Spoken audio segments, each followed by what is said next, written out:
Good morning, everyone, and welcome to a council meeting of February the 2nd, 2023. Attendance has been taken. Everyone is here. Second thing on the agenda is the agenda itself. Are there any additions to the agenda, number 2? Seeing none, Councillor Bell. Yes, moved by myself, seconded by Councillor Pearce, that the Committee of the Whole 2023 Budget Agenda and Addendum for February the 2nd, 2023 be approved. Thank you. All those in favour? Opposed? Carried. Declaration of pecuniary interest. Does anyone have anything they want to mention right now? Surprise us later. Number 4 on the agenda is to convene as a committee of the whole, and Councillor Oakley, you have that. Moved by myself and seconded by Councillor Chambers that the County of Brant Council now convene as committee of the whole. Thank you. All those in favor? Opposed and carried.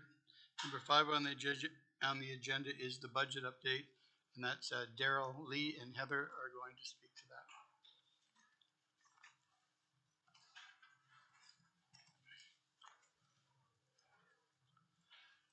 that. At any time anyone has a question, feel free to put your hand up and I'll try to make sure I see you.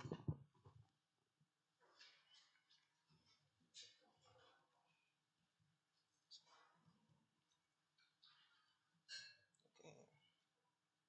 Just the yours.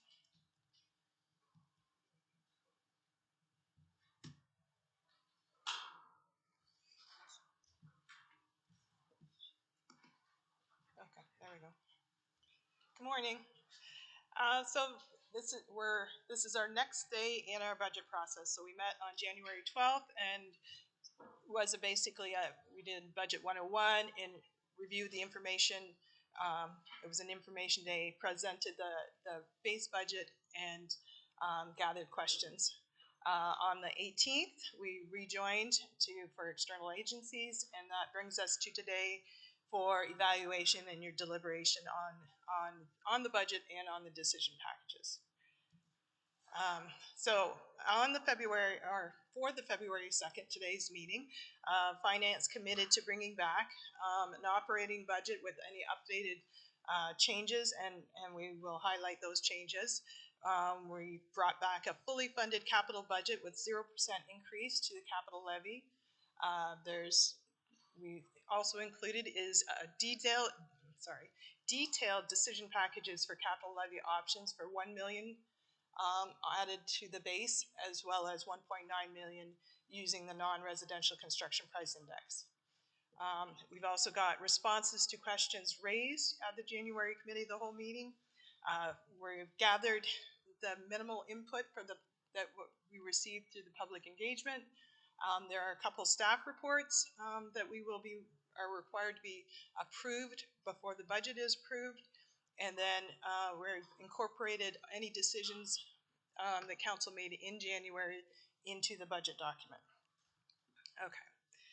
So from your January 31st council meeting, there was a couple items that moved into the budget. So there are funding requests from St. Joe's Life Care and Stedman Hospice that are now received this morning as decision package number 25 and 26. Further, there was a decision regarding firefighter remuneration, and that has been incorporated into the overall budget. So this is a quick summary of the changes that have been made since January 12th.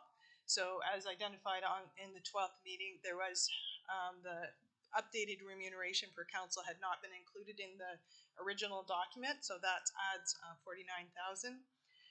There was a correction, an error in that the community grants were carried forward and they shouldn't have been. They are a decision that council makes yearly, so that has been removed. There's a decrease in the interest on debt because we now know the interest rate, and so we were able to make a more accurate adjustment there. We've increased the development revenue to reflect the additional positions that were added in December. There was a missed item, a one-time item in ECDEV related to the OSAM conference. And then again, we've added in the firefighter remuneration. The other large item there is related to the social services accommodations capital project that we're recommending or proposing to move to the capital budget and finance from the financing reserve. The financing reserve is an older reserve, I think from 2004, and the resolution at the time said to use for internal financing. So we would expend it, and then probably in 2025 we would start to just pay back a little into that financing reserve to offset. I do understand that this accommodation capital project they're working on will present some savings. It won't be identifiable in what comes through in our social services requisition, but and wait till 2025 after the construction is completed, after the phase-in of the social services agreement has occurred. So that brings us to, so on our median home, to a tax increase of $168.48 or 5.3%. This is just a simply updated summary. You also have a copy of that that's been handed out today. So just recap, our starting point is a net levy of 9.5, a tax levy increase of 5.3. The taxes on the median home would be $3,359.70, or an increase of $168.48. So capital, just to clarify how we got here this year. Previously, as part of the budget direction, we always sought a resolution regarding funding for maintenance and replacement of existing assets and infrastructure, using the previous capital levy as a starting point and adding an inflationary adjustment based on the first quarter year-over-year non-residential construction price index. In 2022, additional funding were found during the budget process and to help with the tax levy increase, that the additional funding was applied and the capital levy was returned to the 2021 level of $12,284,871 with no inflationary adjustment. Factoring in all for 2023, factoring in all capital funding sources, a total of $96.5 million has been identified in the capital program. Further, when we were working this year on the budget direction, the first quarter year-over-year non-residential construction price index was 17.3%. At the time, we thought it would be appropriate to wait and revisit the inflationary adjustment with the new term of council.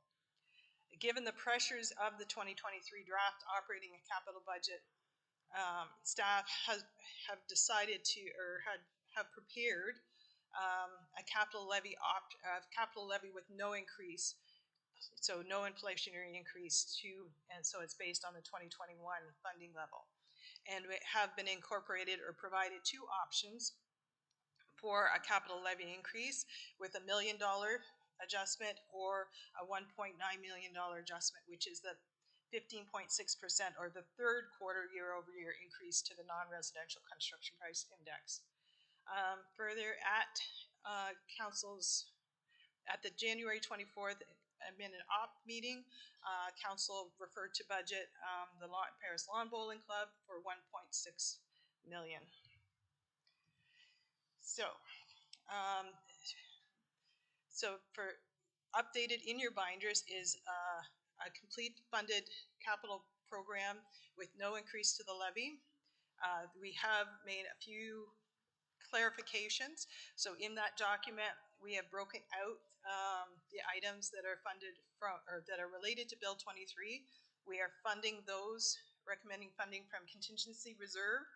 And if the province or any other source of funding comes forward for these projects, the contingency reserve would either not be drawn on or would be repaid. We have updated some of the funding sources to make most efficient use of the development charges and other reserves. We've highlighted and coding which projects have been moved to future years, and that document does not include the Lawn Bowling Club at this time.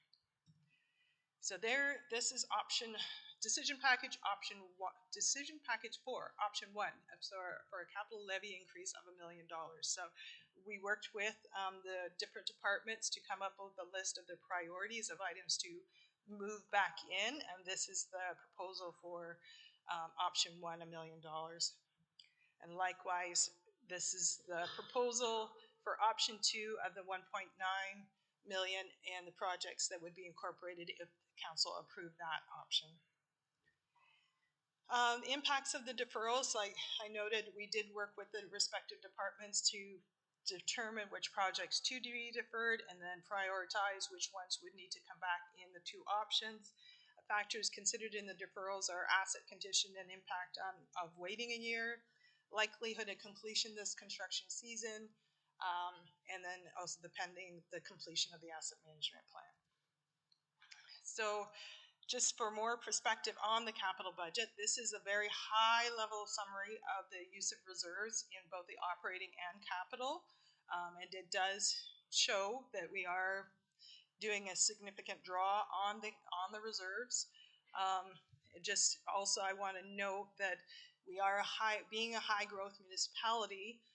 A lot of the drawdown is on the development charges. So that's a key component. Also with the development charges, there is in most cases a benefit to existing. So that has to be funded either from other reserves, from the levy, or from user rates or water and wastewater reserves. So those are also, water and wastewater reserves are also an item that's being drawn on here. And further, as part of the long-term financial plan, we will be doing a full forecast of the reserves and reserve funds and their use. DCs and DCs paid by debt, just to clarify those 2 columns in your budget or capital document.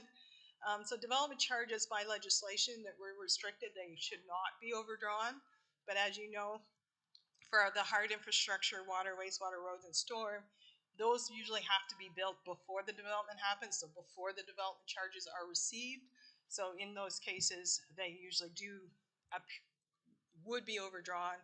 So when they are going to be overdrawn, then we instead fund them by debt to be repaid by DCs.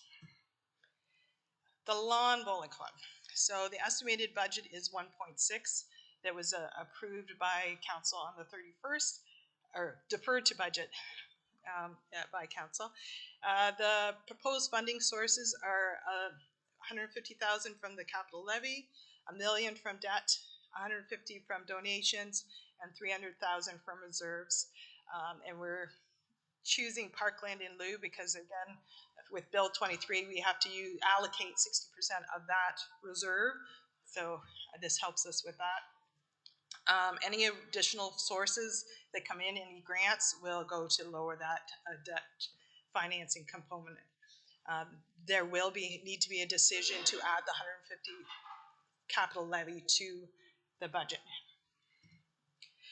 Also requested was an operating plan for this facility. I guess it was distributed to council in a memo on last Friday, and here it is. Public engagement results. We haven't had a whole lot of input. We had one request, just clarifying the meeting schedule and how to attend. Other than that, we have received no comments. We did a number of social media blasts, and there was an article in the Expositor, but no real input. Reserve questions and answers from the January 12th meeting. So there was a question regarding reserve balances. The Cannabis Legalization Implementation Fund Reserve is used for specifically policy, legal, equipment, and training related to and enforcement for cannabis. It has a balance of $44.5 thousand. Approximately, we allocate out of there $8,000 for those kind of services per year. The Affordable Housing Reserve has a balance of $931,000 that is earmarked to go to Trillium Way. It is funded by 25% of all property sales go to this reserve. Social Housing Development Charge Reserve has a balance of $604,000. That's all that's going to be there now with Bill 23, and it is allocated to go to Trillium Way. There is a question on the BME comparators for fire service. Now, just to note, it is a hard metric to compare because of all the different impact parameters with fire, like geography, fire prevention and education, collective agreements, and the model, whether it's volunteer, full, or composite. So Brant is low, as the lowest of the comparators at $76, and the average of the comparators is $155.60. Subsidization levels, so we have provided pages 1-22 to 1-26, just a very high level calculation of subsidizations. You can note rec programs has a widely varied level of subsidizations from nonprofit to heavily subsidized. The recreation facilities, those numbers include all activities on that site, indoor and outdoor, with staff assigned to that facility and some maintenance to support the site. This average is about 61% of subsidization. Brant Transit is currently subsidized around 48.6%. Water, wastewater, building and development engineering are all fully self-funded. Development services and related fee structures are pending a more comprehensive process review. Service level changes. At the previous meeting, staff were asked to consider preparing decision packages based on potential reductions in service levels to provide tax levy relief. At this time, staff has focused on finding efficiencies, maximizing available funding sources, and deferring some projects for the best possible base budget without a negative impact to the community. With Brant being a high growth municipality and feeling increasing demands for new and improved services, staff would be seeking some direction from council on any areas that council may feel warrant a more thorough service level review for possible reductions in budget allocations. No service level reductions are proposed in this draft budget.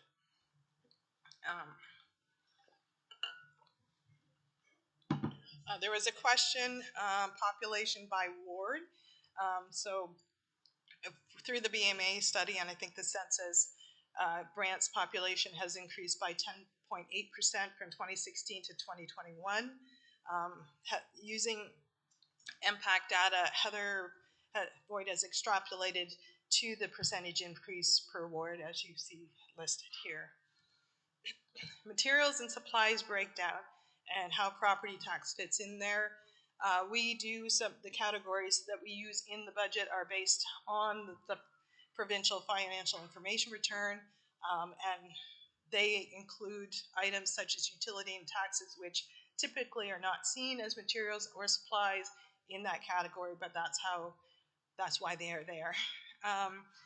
Regarding Russell Heights and taxation, as a facility that is self-sustaining through lease and rent, and is not a municipal used for municipal purpose, it is classified as a taxable property according to legislation. So the next step is we will be looking at the decision packages, which is section 12 in the budget binder. We do have a live spreadsheet that will show you your decisions and the impact of those decisions as on the median home as you make your decisions that we will be putting up. There are, as noted, a couple staff reports. There's the excluded expense report, which is a requirement of the provincial legislation regarding items that are either included or specifically excluded from the budget document. And then there is also a report on the tax ratios that is required for completing the tax billing. The tax ratio and rate comparators are in the report, and they also follow. So in this ratio comparison, the first column shows the provincial tax range, which is our goal, or what the province indicates where the ratio should be. As you know, Brant and most of the others are higher than the range in some cases. So in those cases, we could not increase the ratio. We could only lower it in towards the range. We are higher or lower than our comparators, depending on the different class you are looking at. And for tax rate comparisons, just in this small group, Brant is the lowest of those comparators, with taxes, 2022 taxes on $350,000 of $3,530.62, which includes the school board. Next steps. So if we go through today and review, make the decisions required and review the decision packages, and council is happy with where they are and want to proceed, we will need about 5 minutes to get the resolution ready to go, and have the staff reports approved. If council isn't satisfied at the end of the meeting and just needs more time, which is good, staff would be requesting further questions, suggestions, request direction, and then we will schedule a follow-up budget meeting. And following, this is just a draft of the recommendation that we would be approving. The numbers here include what is in place now with the budget that's as presented. We will update those numbers based on what council's decisions are. That's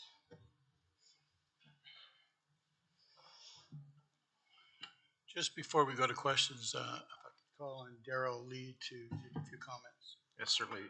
Through the mayor, just quickly, I just want to acknowledge the work that Heather and her team have done over the last couple of weeks. They have been, well, right across the organization, quite frankly. There have been a number of questions from members of council, and they have followed up diligently on those, and there's been a lot of detail provided for today. So I just wanted to acknowledge that work that's been done, and hopefully we've provided all the comprehensive answers to the questions that were raised, and happy to respond to any more questions that might come out of that presentation. So thank you, Heather.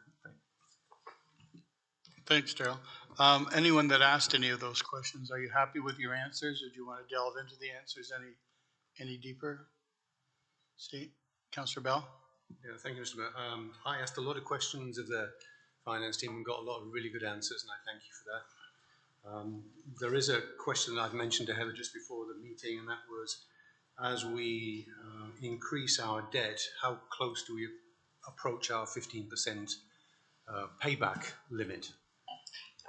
through you, Mr. Mayor, we are getting more uncomfortably close to that 15%, and we will be looking at that as part of the long-term financial plan to really pull out where we are this year and going forward, to really chart out the use of the debt and where council wants to be. So thank you. But you will tell us the number that we end up with today, will you? yes.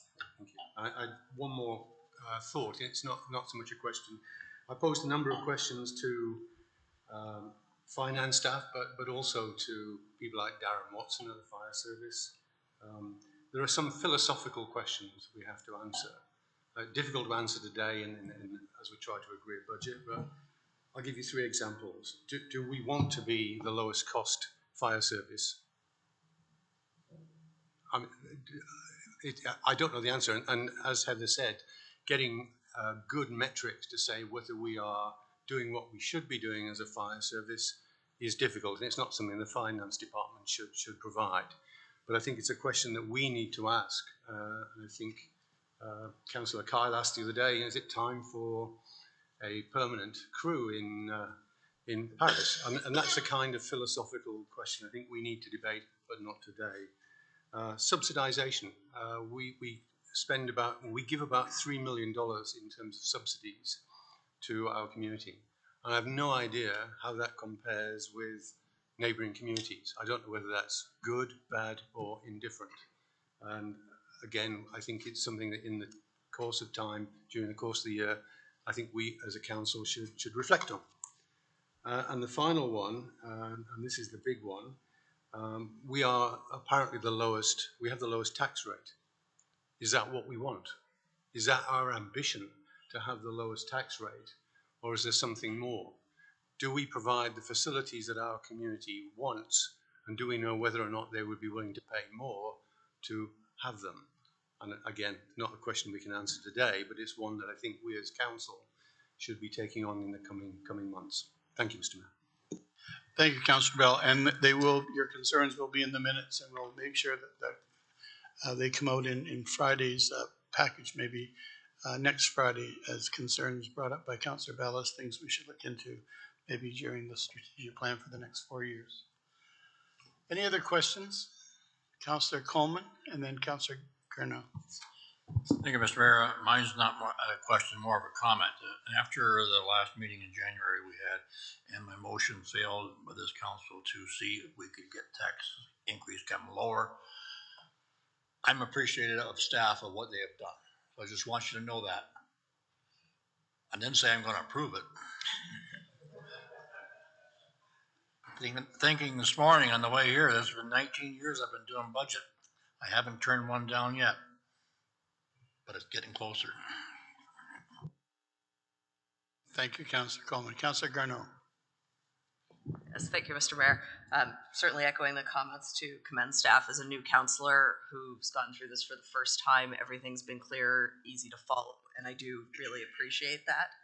I would also echo Councillor Bell's comments about the importance of having some of these big picture discussions at the right time and place, because I do think as the county has grown up, so to speak, it's time to actually start confronting some of those challenges ahead, just not today. And I did just briefly want to reflect on the conflict question, which I'm sure folks will look to me for at some point today, and to say nothing in the decision packages, but would just note social services more generally. But I think we've dealt with that at prior meetings. And on the record, say we've had a discussion at home, and we will not bid the Paris Lawn Bowling Club project, so that I participate in discussions here today. Thank you. Okay, are there any other questions for Heather before we get into the decision packages? Councillor Miller. Just one comment, one question. Engagement results are low, but having said that, I've received several calls. So it's not that the public's not engaged, it's just it's not being tracked at the county level. And then there's additional information to answer the questions. There's a decision package for physician recruitment, $200,000. I asked Brooke, has said she would provide a breakdown of how that was to be spent. I did not get anything further. I'm just wondering. Madam Clerk, did we receive anything? Through you, Your Worship. No, I have not received any documents on that item. Councillor Miller, are you finished? Yes. Are there any other questions for Heather before we move on to the decision packages? Thank you for taking it so slowly and making it so clear. As you know, this council is made up of a lot of people that don't do budgets in their other lifetime. I never did a budget in my life, so the slower you can go and the more you can make me understand the process, I appreciate it. We're not all accountants and don't do budgets, and so thank you for recognizing that. Nothing else for Heather? Thank you, Heather. We'll move on then to number 6 on the agenda, which is the budget decision packages. A couple of ways we can do it. If everyone was happy with all of them, we could do it that way. We can do it one by one, which is probably the preferred way to do it. We can chop them down, we can dissect them, we can do whatever we like with them. They're brought forward to us. And as staff said, they're going to show us a running chart of what it does do to the baseline and the end result. So make a motion or suggestion as to how to handle them. Councillor Pierce? Thank you, Mr. Mayor. Through you, can we get an idea of, and just hypothetically here, if everything was approved, what it would be?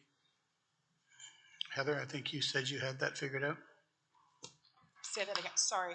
You, Mr. Mayor, what was the No, question? I'm just curious, as an FYI, if all the decision packages were approved, where would that put us? 10? 9, yeah, 10, around 10. Thank you.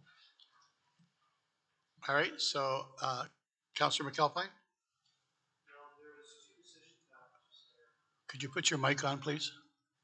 There was 2 decision packages there regards to maintenance to roads and stuff like that. One was for 1 million, one was 1.5.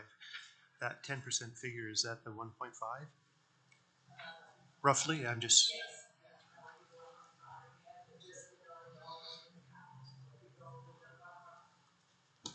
If you go to the 1.9, it will be over and above the 10%, yeah. Right, okay. Okay, not hearing any sort of formal format to proceed. We're gonna do them one at a time. Okay, and we'll start now with, ready to go? Okay, so decision package number 1, which is the gravel to hard surface conversion. Comments? Recommendations to Councillor Miller and then Councillor Chambers. I'm gonna, if I could, Mr. Mayor, I'm gonna speak to all capital projects. I feel like we're shooting in the dark on anything that's capital because we don't have our asset management plan up to date. We don't have a long-term financial plan. Those two need to be tied at the hip. There's a few other things that need to be done. It's really, I'm telling you right now, I find it really frustrating. I guess Robin Hewitt was working on all this when she left, so unfortunately the ball has been dropped. But we need that information. We need that information to decide: do we increase the tax levy? Do we increase the debt level? Do we decrease the service level? And those are hard decisions we need to ask ourselves. Do we actually close capital projects? And I'm afraid if we go item by item, budget by budget, we do things by default by not addressing that overall picture, if that makes sense. And I'll give you an example. When we looked at the transportation master plan, and there was a recommendation to close 9 bridges and culverts in the county, 7 of which are in Ward 4. In Ward 5, as of today, we have 2 bridges that are closed. We are losing capital assets. Capital assets look like they're going to be closed. So we're not being able to fund them. Existing assets that we have now. But in the budget, we have more capital projects that we'd like to bring forward. Yet from where I sit, I don't think we're funding the capital we have now. So that's the overall question I have is, how do you approve something new for capital? And I'll say it, the lawn bowling club, when it looks like we are not going to be able to fund existing capital. That's the issue I'm struggling with.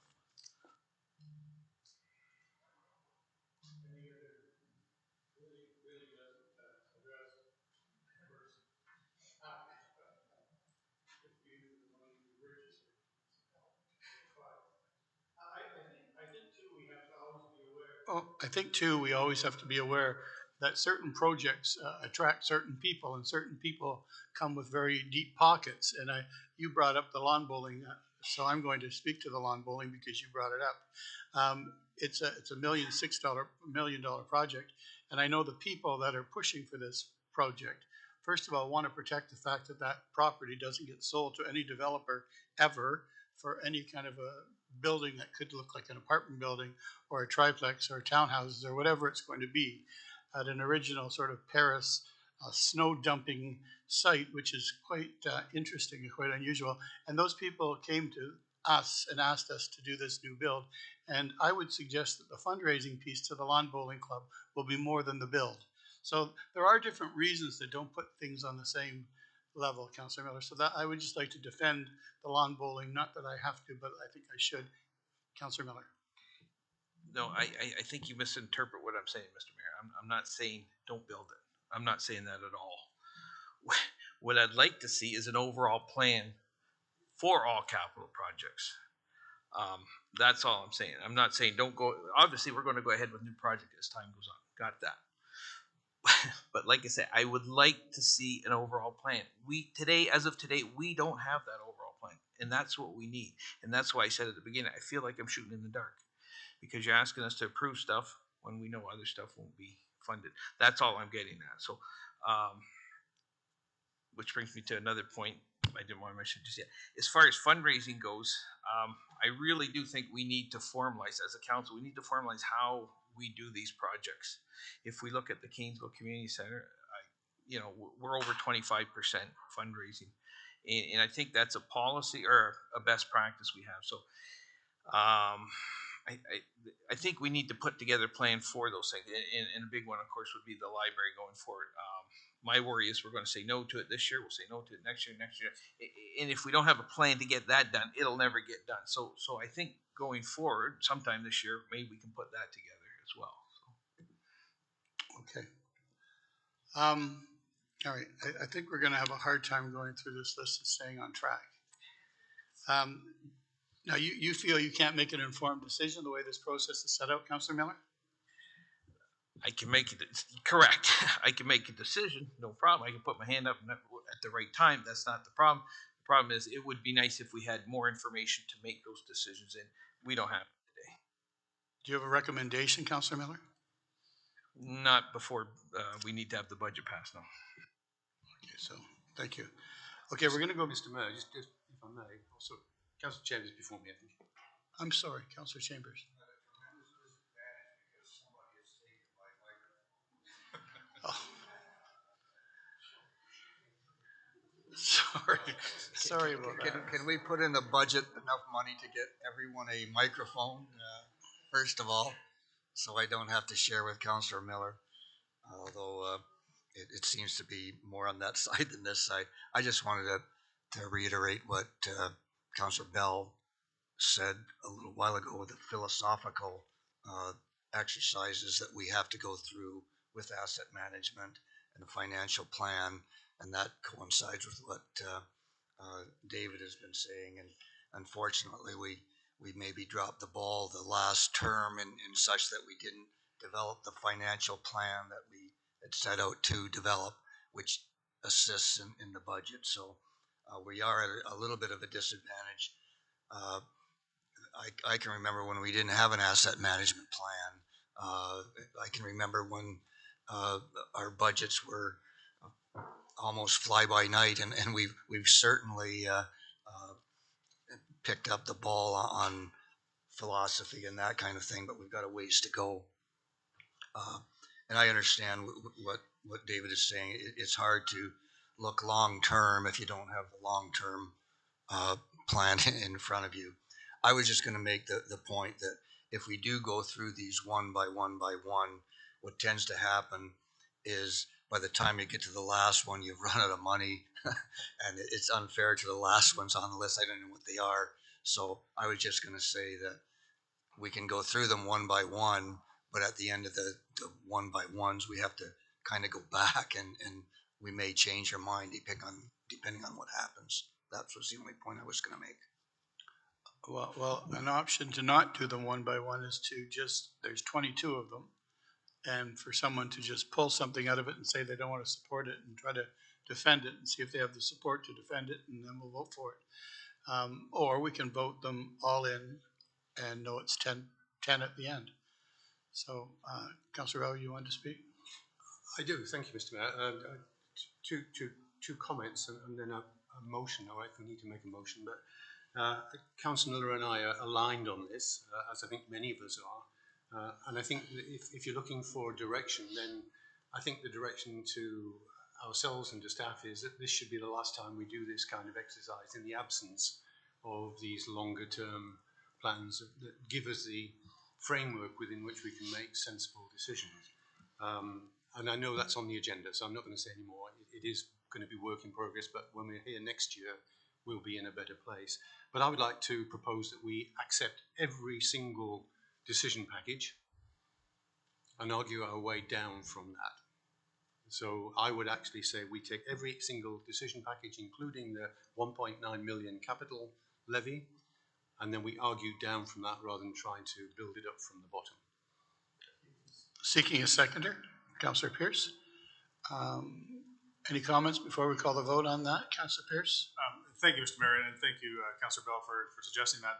That was going to be my goal on this. Rather than chunking them, let's put them all in, and then to your point, Mr. Mayor, if there's one that somebody doesn't want in there, then we'll pull that and then discuss it. But I think, I've been through a few of these too, and it's right. It makes a long day, and to Councillor Chambers' point, by the time you get to the end, you're going, well, I like the one at the end, so I'm not gonna do this one here. I think this is the appropriate way to do it.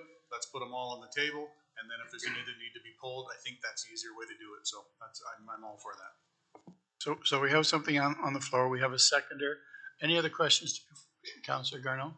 Sorry, could I just clarify within that then which of the gravel to hard surface numbers we're going with if we're going to put it all on the table? All of them. Uh, Numbers. Yes, Two. One and A and B. yes. Okay. If I may, Mr. Mayor, I suggest the maximum that's in this decision package and worked out. Councillor House. Thank you, Mr. Mayor. Through you to Heather. Nice try. Just a process clarification for me, and I know we've had discussions about this in past years, but we do always talk about the funds set aside by the sale of Brant County Power, kind of for a rainy day.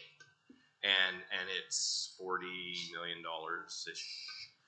And as we go through this exercise, at the end of the debate, and we end up with a number that's whatever percent, won't be higher than 10, we do have the option of drawing down some funds from that rainy day piggy bank, right? Through you, Mr. Mayor, yes, you do. It was, the Brant County Power Reserve was set up to be, to work off the interest, but council can change that policy. I would suggest that it be used more for capital items like the funding Trillium Way or those kind of pieces, as opposed to using it operationally. We have added on the screen there in the pink is the contingency reserve, which is typically where you go to sort of help with the levy impact, knowing that the more you go there, the bigger the impact next year, kind of thing. Quick follow-up, Mr. Mayor. Yeah, Councillor. And so the interest portion of that 40 million-ish has already been factored in to the Correct. calculations that we're seeing that get us to 10. Yes, Right, so we've already used the interest, we just haven't touched the principal. correct. Thank you. Councillor Miller? Thank you, Mr. Mayor. Speaking to the motion of approving them all, I'm not in favor of the motion, and I'll tell you why. We passed a resolution when we directed staff to prepare the budget to keep service levels the same. If you look at the priorities, number 19 to number 26 are all enhanced services. So that goes above and beyond what we've requested staff. And not that we can't request that, I'm just saying that's the case. If you look at the priority, we have critical needs, we have best management, we have enhanced service, and then we have referred to budget. So again, speaking to the motion, not in support of them all. I would certainly support, because these come from staff. I don't know the departments as well as they do, and based on what we heard, was that Monday? Yeah. I'm impressed with what staff know. So I would certainly support anything that says the word critical need, but I do have an issue with anything that says best management or enhanced service. That's going to drive our rate up. So just like I say, I don't agree with the motion of putting everything on the table right away. I'd rather we just did the critical needs and went off of that, but it's on the floor, so. Okay, thank you, Councilor Miller. Critical need is something that's determined by someone, somewhere. So everyone's opinion of what's a critical need lies in the mind of the people that are putting this thing together. So I'm not sure that that's a very easy way to do it. Councilor McAlpine. I wonder if, along the lines of what was suggested, if we could batch things together, sort of like what David was suggesting. So if we batched the critical needs items together, work that way, and then batch, say, maybe some of the, Yeah, I think, Councillor McAlpine, what we're trying to do is get something on the floor and then let these conversations happen. because that would be part of not supporting something for whatever reason. So we have something on the floor. It's been seconded, and if there's nothing else before we call the vote, all those in favor? Opposed? And it's carried. So that's what we'll do. So knowing that we've just accepted all 22 decision packages, who wants to step up first for something they don't support? Councillor Pierce. Thank you, Mr. Mayor. I think for the initial capital there, I would choose option number 1, put it over 13 years rather than the 10 years. Councillor McAlpine. I would second that. Any other discussion? Councillor Miller. You know I love my gravel to hardtop surface conversion. I'm going to support it. Again, it goes back to that capital. We don't have a clear plan of what we're doing. So in light of a lack of information, I think I will, side of caution, go with the lower amount and be yelled at it, but I'll do it. Any other questions to that? You have something that's been seconded, it's on the floor. We've spoken to it. Councillor Chambers, before we call the vote. Again, I support it at this time, but I'd like to reserve a final decision until we're at the end of the day kind of thing. So without having a motion to reconsider and all that kind of stuff, as long as we can have a final resolution approving, I'm satisfied with that.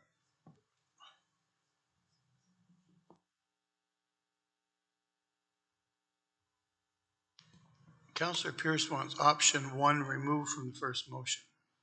No, I want to go with option 1. He wants to go with option 1. Correct.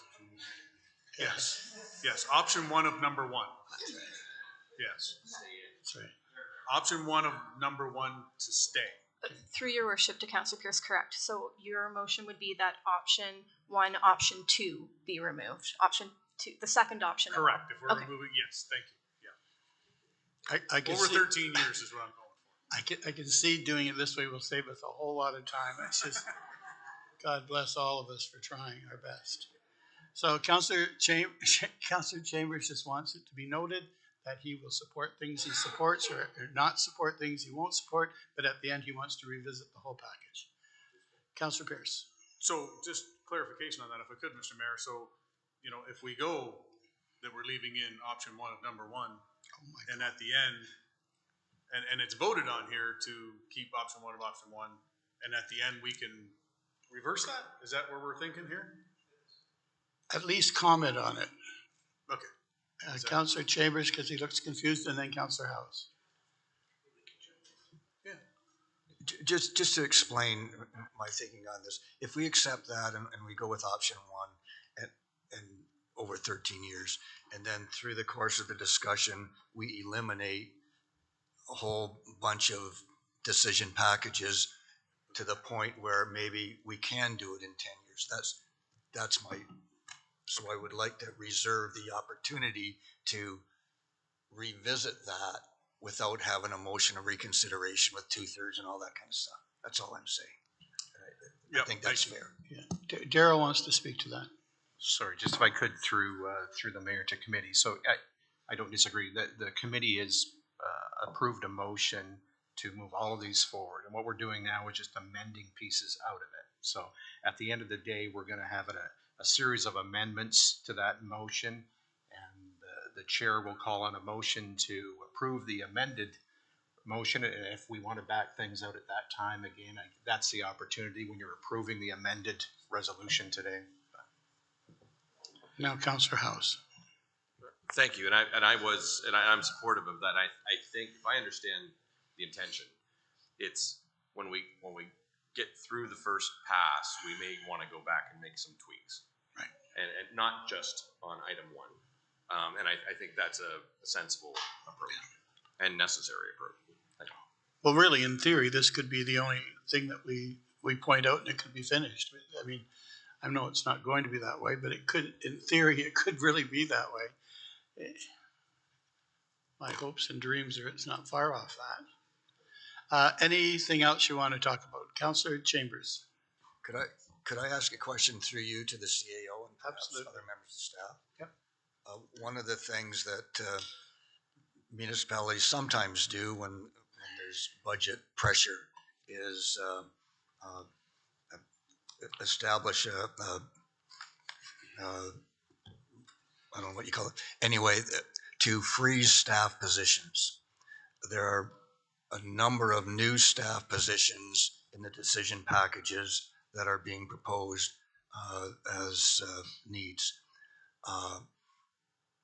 If I was to hypothetically put forward a resolution to essentially freeze staff positions at the current staffing levels outside of planning, what impact would that have on the organization?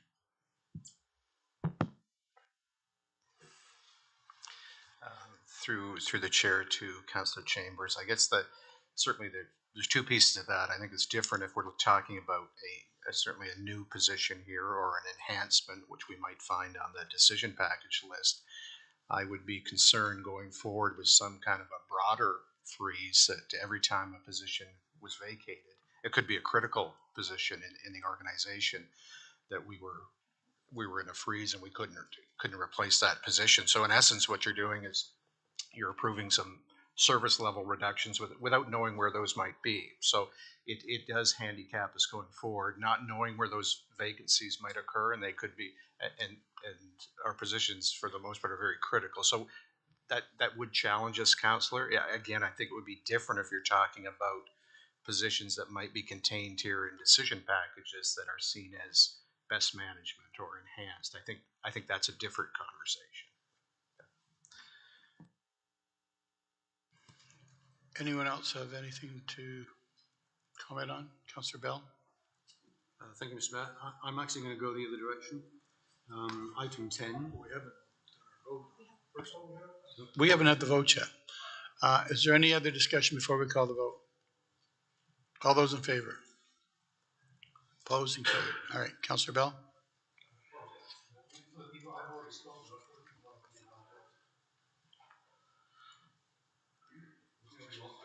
No, keep going, keep going. I'm going to go in the other direction with item 10, branch safe streets. We've had a huge number of discussions in the last year about safety and speeding on our streets. At one point during the year, I was advocating a significant increase in the funding we made available to branch safe streets. We are fairly limited in what we can do in terms of putting in speed humps and other traffic calming measures when there is a huge demand. And I would like to propose that we increase that 200,000 to $500,000. Seeking a seconder. Councillor Oakley, to get it on the floor. It's been seconded. Comments? Seeing none, call the vote. All those in favor? Opposed? And carried. Or defeated, sorry. It was a close one though, Councillor Bell.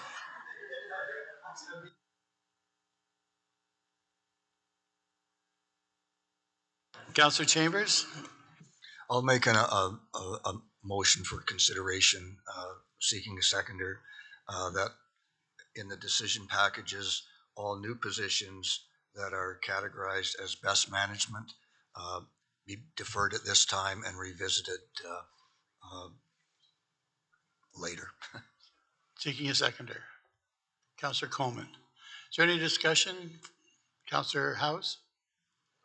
Thank you, Mr. Mayor. I'm reluctant to support that, and if we kind of get into a freezing the head count type of situation where we are a growing municipality, and I trust our staff's judgment that when they say they need additional resources, and we had that come up in the last month in an acute way.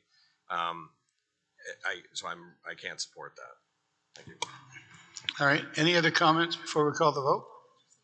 Oh. We need a minute just for our flow chart. Councilor Miller, you want to speak to it?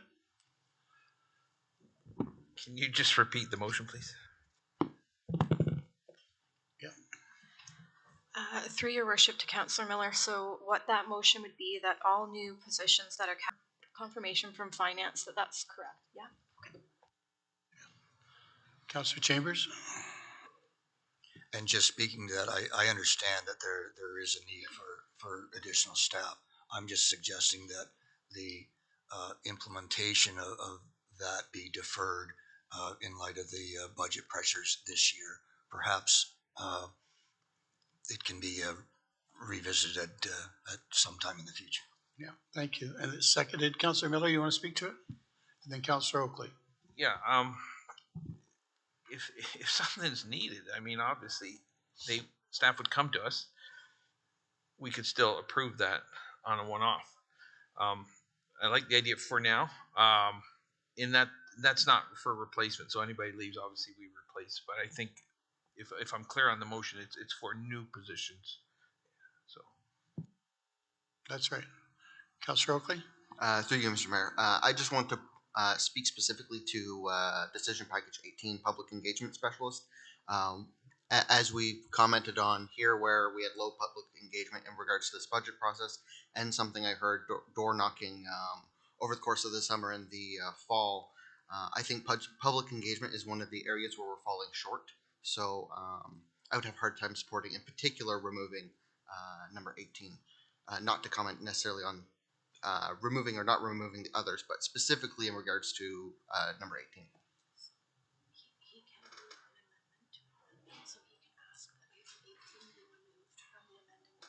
Yeah, so you can make an amendment to the amendment, seeking a seconder to pull 18. Yes, I will do that. Is that what you want? Yes. Okay, looking for a seconder. Councilor Bell. And we're going to vote on the amended amendment first. Is that right? Councilor Garneau. You know, I'm with Councillor Oakley on this one. I think we have some real challenges around public consultation. And because of the diverse communities that we have in the county, the one-size-fits-all model and the ad hoc approach really, I think, is creating us more challenges with our community than it is helping them feel engaged. And while I do more generally support taking a sober second thought here on the staff positions, this is one that I am prepared to support bringing forward because I think it will solve challenges for us in the long run, including how we communicate and move forward what will come as some difficult news for some households out of today's meeting. Thank you. Thank you. Councilor Miller. Question, Mr. Mayor. How many are in that department right now? Allison.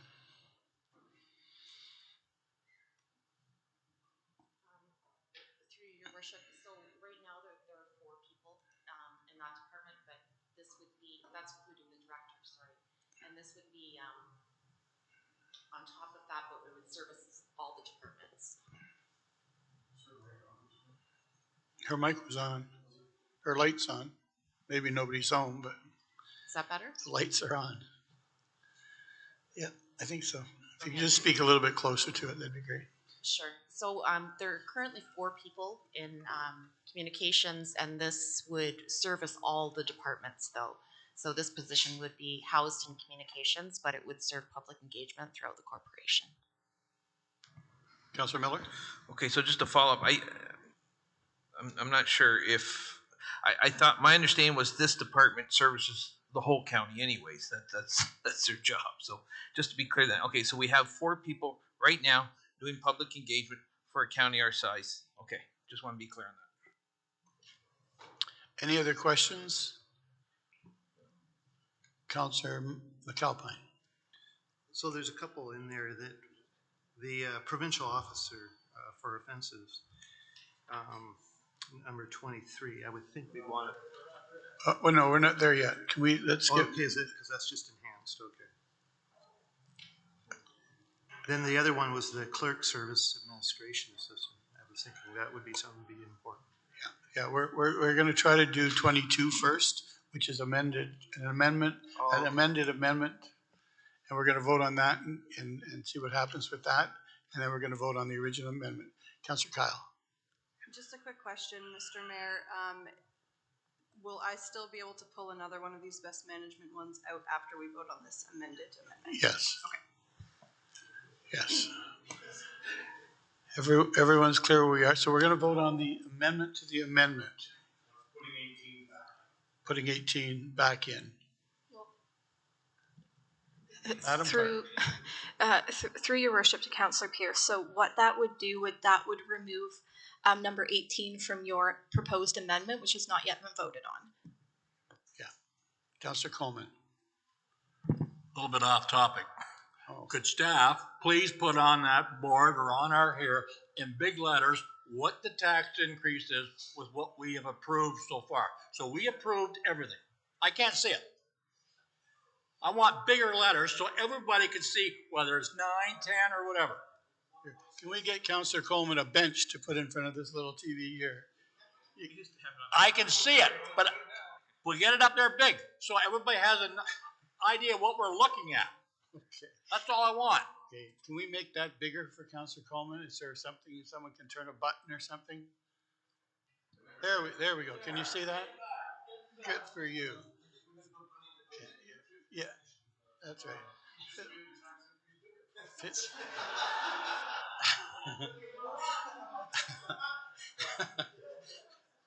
Oh, boy. Oh, jeez.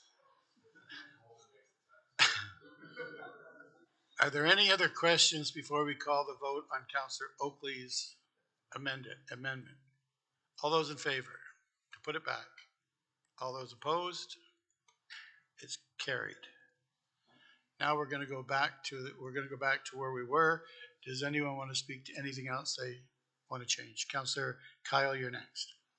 Thanks, Mr. Mayor. I'm just wondering if I could get some clarification around the Clerk Services Administrative Assistant and whether that would be the one that would provide extra support to enable our committees to also be live stream and have remote options.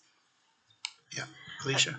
Through your worship to Councillor Kyle, no, the position that you are thinking about is under critical need, the clerk's technical production administrator. Okay. That would be that position. The clerk's technical or the clerk's administration position would be providing administrative support to the clerk's department. Okay. Any other questions? All those in favor? So this is of Councillor Chambers' motion. And all we've really done to Councillor Chambers' motion is we put 18, taking it away. Everyone's clear? Everyone's nodding like they're clear? All those in favor? Do you want it read back again, Councillor Chambers? No. All those in favor? Opposed? And carried. What else do we want to talk about? So I had wanted to keep it in the budget, but it sounds like we just voted it out. Yeah, we did. So. Any other comments? Not to look like an ogre, but I have a problem with the life care, the hospice and the St. Joe's, only because I see St. Joe's as something we already do at the John Noble Home. And we put a lot of our county money into the John Noble Home. It's the way I see it. I don't know if someone wants to make a motion so we can talk about that. Councillor McAlpine, Councillor Oakley will second that. Is there any discussion on how we feel about St. Joseph's, Councillor Oakley? So actually, that was something that I was looking to bring up, specifically in referring to St. Joseph's long-term care.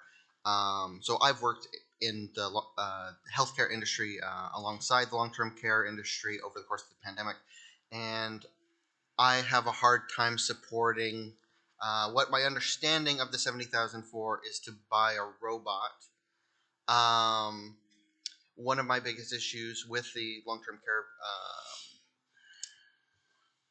system as it currently stands is I view it as more of a labor issue. They're lacking staff to be able to fulfill the role that this robot would, and I do not feel a robot's the perfect way to go through it. I know, for example, my grandmother right now, who has pretty severe Alzheimer's, would be terrified of a device like this, and I don't feel it's appropriate to fund acquisition of such a asset. So we've put it on the floor and we have a seconder. Councillor Bell, you want to speak to it? I think Councillor McAlpine.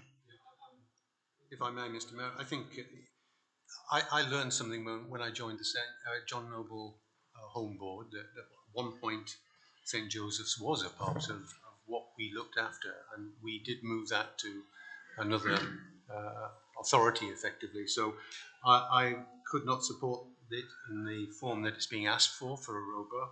I do, though, support the Stedman hospice request. So I hope you're not joining those two together in your thinking. I want to speak to them separately, but I do want to talk about both of them.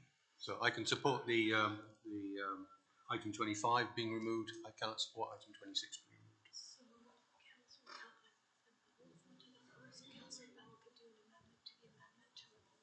Okay, so Councillor Bell, you can make an amendment to the amendment because Councillor McAlpine did make a motion for both of them. Did he?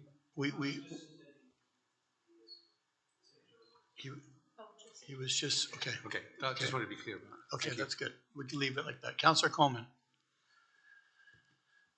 Thank you, Mr. Mayor. Did it pass that we speak at them both, or can we just not, I like your suggestion, we split it. I think we're talking about St. Joseph's right now. Any? Councillor House? Just further to this discussion, do we need a specific motion to kill the robot? Well, we have it on the floor and it's been seconded. We're discussing it now whether to kill the robot. Okay. All right, so we're talking it is about on the, so if we vote and it passes, the robot's gone. Seems strangely excited, doesn't he, to kill the robot? Is there any, Councillor Garneau? Okay, there was a comment after the last meeting that the robot might be better placed at the library. More generally, I think the province should be funding things like this. We'll speak to Stedman later, but I was also made very uneasy from an ethical standpoint that Mohawk College was going to be doing research on our long-term care residents, and coming out of the university sector, nothing was spoken to about the ethics behind that or the approvals to interact with our seniors in this way, and the whole thing just was rather unsettling for some of the reasons that Councillor Oakley also noted. So I think if there's an opportunity to maybe provide feedback as well to St. Joe's on the explanation and as to why I anticipate this will be denied. Thank you. Thank you. Any other discussion? It's on the floor. It's seconded not to support the application for St. Joseph's to purchase a robot. Calling the vote. All those in favor? Opposed? Carried. Does someone want to talk about the hospice?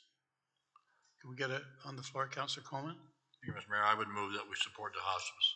Oh, all right. Seeking a seconder. Councillor Pierce? So the hospice is included in that motion?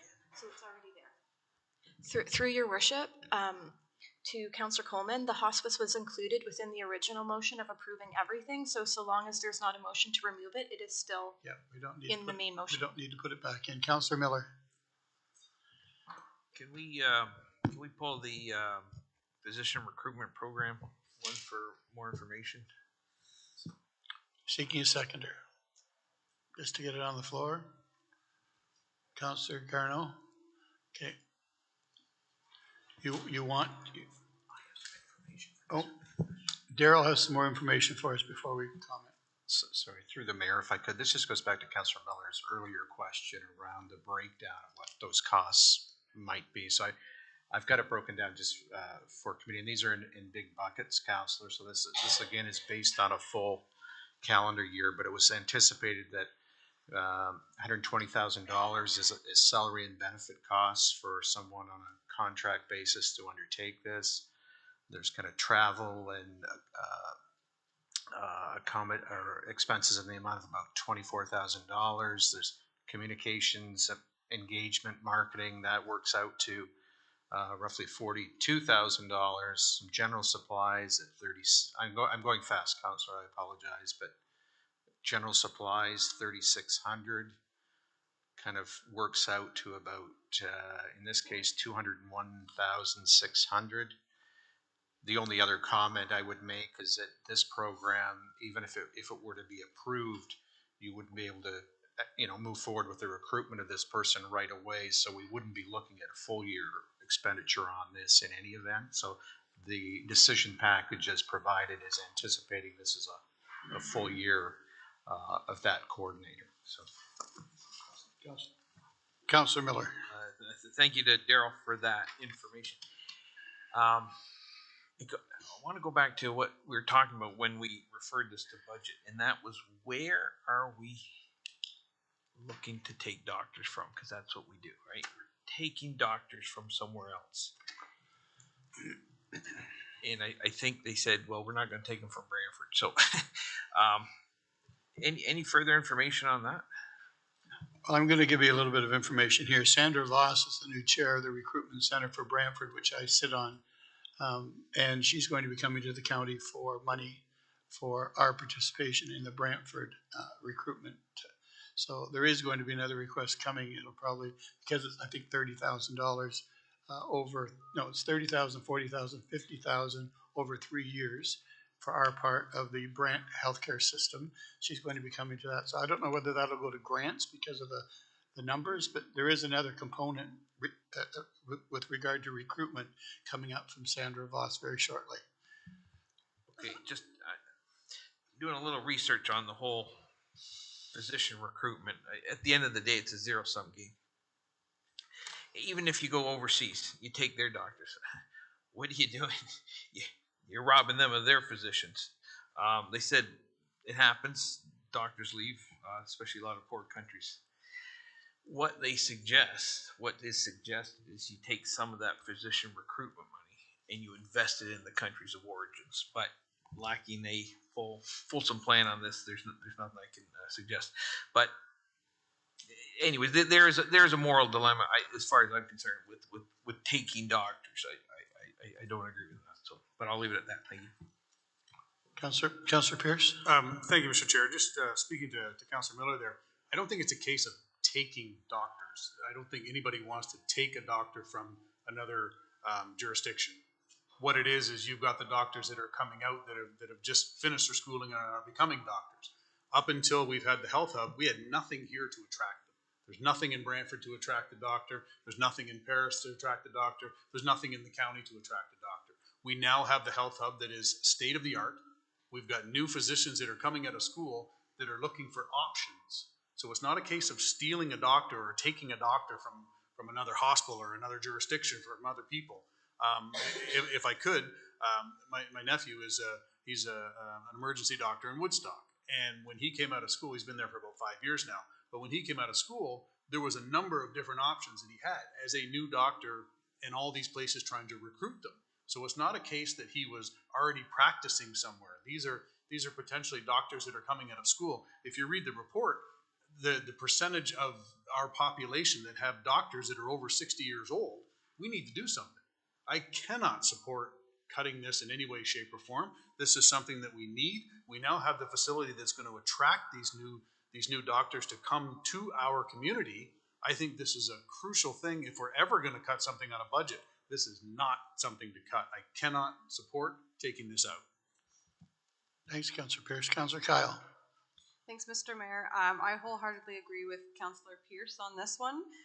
It's certainly not a matter of stealing doctors from other communities. It is, in fact, going out and reaching out to students and potentially new doctors coming from those other countries. And once they're established and certified here, I think there is, it's a pay-to-play game in getting doctors to your community. If we're not out actively trying to recruit them here and showing them why they should be selecting Brant County as their place to set up shop and to have their practice, then no one else is going to do that for us and they're going to go elsewhere. So I agree with Councillor Pierce and I can't support that being pulled out. Any other comments? Councillor Garneau. Although I do support my reticence, I guess, is the accountability, because there's no guaranteed outcome from this process, and it does, at face value, add a net new FTE as well as what might be perceived as hospitality expenses. So I can understand the reticence there. I wonder if, as part of this, there might be some reporting back to council to let us know how we're doing more generally, because I am mindful that this does today feel like a fairly hefty spend without necessarily a clear path forward on how it's going to work. I would just note I every day get an advertisement on Facebook from Oxford to go practice family medicine there, and nothing about my education path suggests that that's something I should pursue. So I just want to make sure that we're being very deliberate in how we go about that, because my master's degree is in history. So thank you. Councillor Bell. Thank you, Mr. Mayor. For a number of years, I was the chair of the primary care family health team, who would be the recipient of partial recipient of these doctors. And in my time there, we had very little success, despite some good efforts by people in that community. My experience of using professional recruiters, and this would be the case here, is that they're much more successful. We recruited a new medical officer of health for the health unit through that process, and we had a huge influx of applications, not just from locally, but from all of Canada and indeed outside of Canada. So it isn't always we're not going to drain Brantford's doctor supply. That's what I wanted to pick up. But it's akin to fundraising. For all of our recent exercises or recent applications where we wanted fundraising, we've used a professional fundraiser, and the impact is amazing. You get your money's worth back. And I think this is a good case of applying professional resource to address a really difficult problem that will only grow. So I'm fully supportive of keeping that money in the budget. Any other comments? So it's on the floor to pull it. It has a seconder. Anybody else want to speak before we call the vote? All those in favor to take it away? Opposed? Carried. Councillor, defeated, sorry. Did I say carried again? Oh my goodness. Councillor House. Thank you, Mr. Mayor. Just two questions of clarification to staff, perhaps. We have pulled a couple, I thought we were starting at 10% hit to the taxpayer. We have taken a couple things out, but if I'm reading the screen right, we're going up. We're up to 10.4. I'm just curious about that. My second question is, do we need to bring the lawn bowling club into the decision package, or is it? So that. Through you, Mr. Mayor, we haven't presented the lawn bowling as a specific decision package because it was directly referred to budget, but we do need a decision. So whether you want to circle back there now or later, we do, sorry. Can you tell them about the 10.4 too? Yes, through you, Mr. Mayor. We do, instead of having the million in for the capital levy, we have the 1.9, so that bumped us over the 10% we were kind of estimating. So yes, we have removed some items, but we're still at 10.4. Yeah. And the through you, Mr. Mayor, and the capital levy being brought in is not something that's subject to negotiation, correct? That is still a decision package. Currently, if you do not pass either one of those decision packages, we will have a 0% increase to the capital levy. Thank you for the clarification. Councillor Miller. We're still working on the decision package, if I understand? Yep, we are. I wanted to ask about the provincial offenses officer, given that we don't have a automated speed enforcement yet in the county, and I'm wondering if that's premature. Daryl's going to speak to that. Yeah, certainly if I could through the mayor, I may call on Adam Crozier to respond to that, because it was, we have had some positive reaction to our delegation before Roma, so Adam can update us. Thank you, Daryl. Through you, Mr. Mayor. So the current direction is we actually received the MTO ARIS agreement, the final draft for ASE yesterday about 4 o'clock. So there was some traction from that delegation. In assessing whether we would need this ASC officer to be included in the decision package or not, we had some discussions yesterday prior to receiving word that I just want to temper everyone's expectations. This is sort of step one of about 8 or 9. So in assessing whether we needed this included in the net levy right now, it's potential that we could be coming back forward. If it were to be removed, we would come back forward at the time we're ready for implementation, requesting that position, having a better idea of sort of the potential impact to the levy or any associated revenues from the program. So.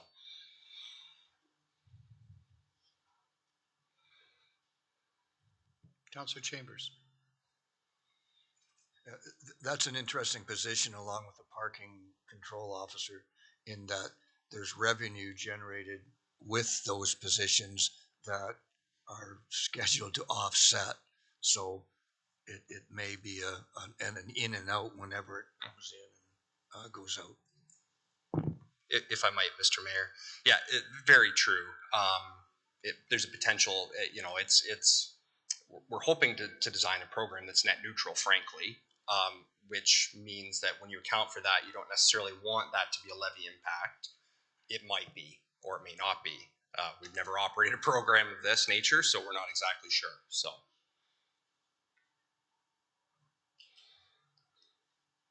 Any other questions for Adam? Thank you, Adam. Are there any other questions, Councillor Miller? Yeah, I'm going to look at the enhanced service ones, given the 10.4. Could we put I'm going to ask if we could put number 20 on the table.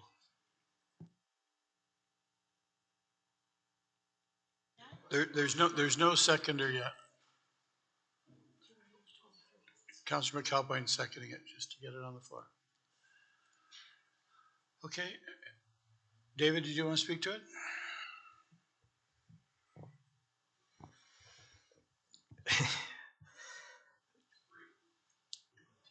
$23. My apologies. I meant 21. You meant 21?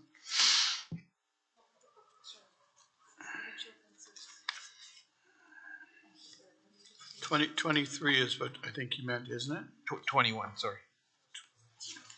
No, 21. Well, according to my data, it's Makerspace I've got Librarian. a space maker librarian at 21. Yes.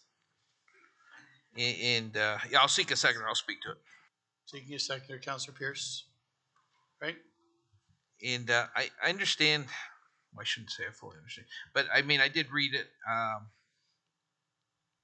It's talking about accessibility. If Mr. Mayor, maybe Kelly's here today, maybe she could just speak to that again, because I'm not fully 100% clear that that's required. So, Kelly, are you still on the line? Yep, I'm still here. So I think I should speak to the understanding of the word accessibility as it was used in this decision package. Well, there is an element. Kelly, can you step a little bit away from? You sound like you're in a tin can. Sorry, I'm on my laptop. It's not a great microphone. Is that any better? Yeah, that's better. Okay. So I should speak to the understanding of the word accessibility as it was used in this decision package. There is an element of accessibility from a differently abled perspective, in that the technology provided would be able to be used by all, including those with disabilities or any kind of impairments. But what's meant broader in this decision package is accessibility in the sense of equity. That our mobile makerspace would take equipment to all corners of the county in all different settings. So those who can't afford this kind of equipment at home, or those who don't have, the people at home who are, ready to expose their kids to new technology, those kind of accessibility issues. So think of it more in the sense of equity. Okay, Kelly, we didn't understand exactly what you said, but Councillor House, I think, knows enough about it that he's going to help you out here. So, Councillor House. Thanks. Thank you, Mr. Chair, and I think Christine will also chime in probably. But my point I wanted to make was that this is an example of how libraries go beyond books. And it's also an example, a great example of how library service can deliver to all parts of the county. That's the emphasis on the mobile part. And the point I'd like to make is that the $2 a year that this will save a taxpayer, it's not worth the sacrifice. If this was gonna bring our tax base down by a significant portion, I'd be more apt to give it consideration. But my understanding, the way I'm reading these numbers, is that it's a toonie a year for a taxpayer, and I think it's worth it. Thanks. Okay. Councillor Garneau? Speaking from communities that would feel that they are underrepresented by library resources, having something that can go on the road and perhaps set up shop at the Onondaga Hall one day, I think would be wonderful for the cost. There are some private businesses in the city of Brantford that operate in this sphere, but they come with a price point that isn't accessible for a lot of families. I would also note that our teens are largely underserved by county activity services, and the cool things that will come along with mobile makerspace are things that teens are going to want to come out and be engaged in. So I do really want to support this, because I think 20 and 21 kind of go as a pair. There's no point in having 20 if we don't have someone who can then take it on the road. I think this too will go a ways towards some of our challenges as we address the new main library branch, which many may perceive disproportionately services Paris. So this is a way to further get library service out into our outlying communities. Thank you. So we don't have to worry about putting it back in because it's in. So we just have to worry about taking it out if it's coming out. So it's on the floor. It's been seconded by Councilor McAlpine. Call the vote to take it out. All those in favor? Opposed? Defeated. What's next? Councillor Bell? Just following up on Councillor Howe's comment about the Lawn Bowling Club, I think at some point we need to bring that in. I guess it's number 27 on the list. Yep. You're putting it on the And floor. I'll put it on the floor. Looking for a seconder. Councillor Oakley? Councillor Bell, you want to speak to it? Not particularly. I think we've had a lot of conversation about it. I think I'm very supportive of it. I think the funding model that is proposed makes a lot of sense. I do believe that we can push the envelope a little bit on fundraising, as we have done on other facilities that have been provided to the community. So hopefully it could have a net zero impact on levy by the time it plays through. So I'm fully supportive. Councillor House? Thank you, Mr. Mayor. And since the audience for today's meeting might be slightly different than the audience in some of our recent committee meetings where this subject was discussed, I wanted to reinforce that we call this a lawn bowling club because it's always been a lawn bowling club. But the project that's on the table and the funds associated with it are much more than a lawn bowling club. It's a facility to serve seniors in our community. It's a facility that will provide opportunities for rentals and rental income for special events, and the actual lawn bowling portion of it is just one of many services. And I think that's just for folks that might be watching at home or hearing about this later, that's an important consideration. Thank you. Councillor Bell? Just for clarification, I mean, people are looking for number 27 on the table. It should have been. We at our last meeting we referred the Lawn Bowling Club approval to the budget process. It has to come in as one of these decision packages. So I've just added it onto the list. But again, for clarity, I think the number was $150,000 for the capital levy. Through you, Mr. Mayor, yes, that's correct, and we actually have it separated from the decision packages as a separate item, so we've added it there. Yeah. Thank you. Slightly above, yep. Councillor Oakley? As a clarification, that comes out to a 0.3% increase, correct? Okay. Councillor Miller? Yep. This is one of those things I'd like to see deferred until our asset management plan and long-term financial plan come out. Not saying it won't do good. as pointed out, it's a beautiful spot, prime spot.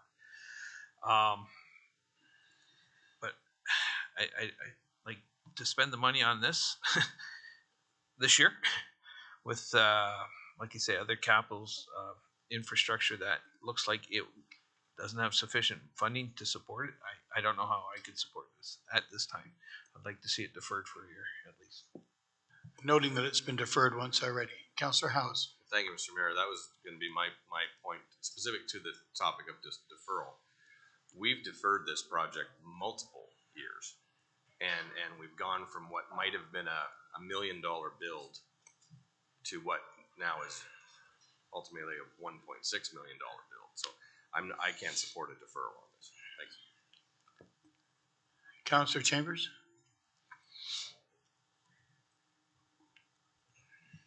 If we can't afford a microphone, maybe we can put that in number 28. I agree with the deferral. We deferred the police station for a number of years. We deferred the Brant Sports Complex for a number of years until it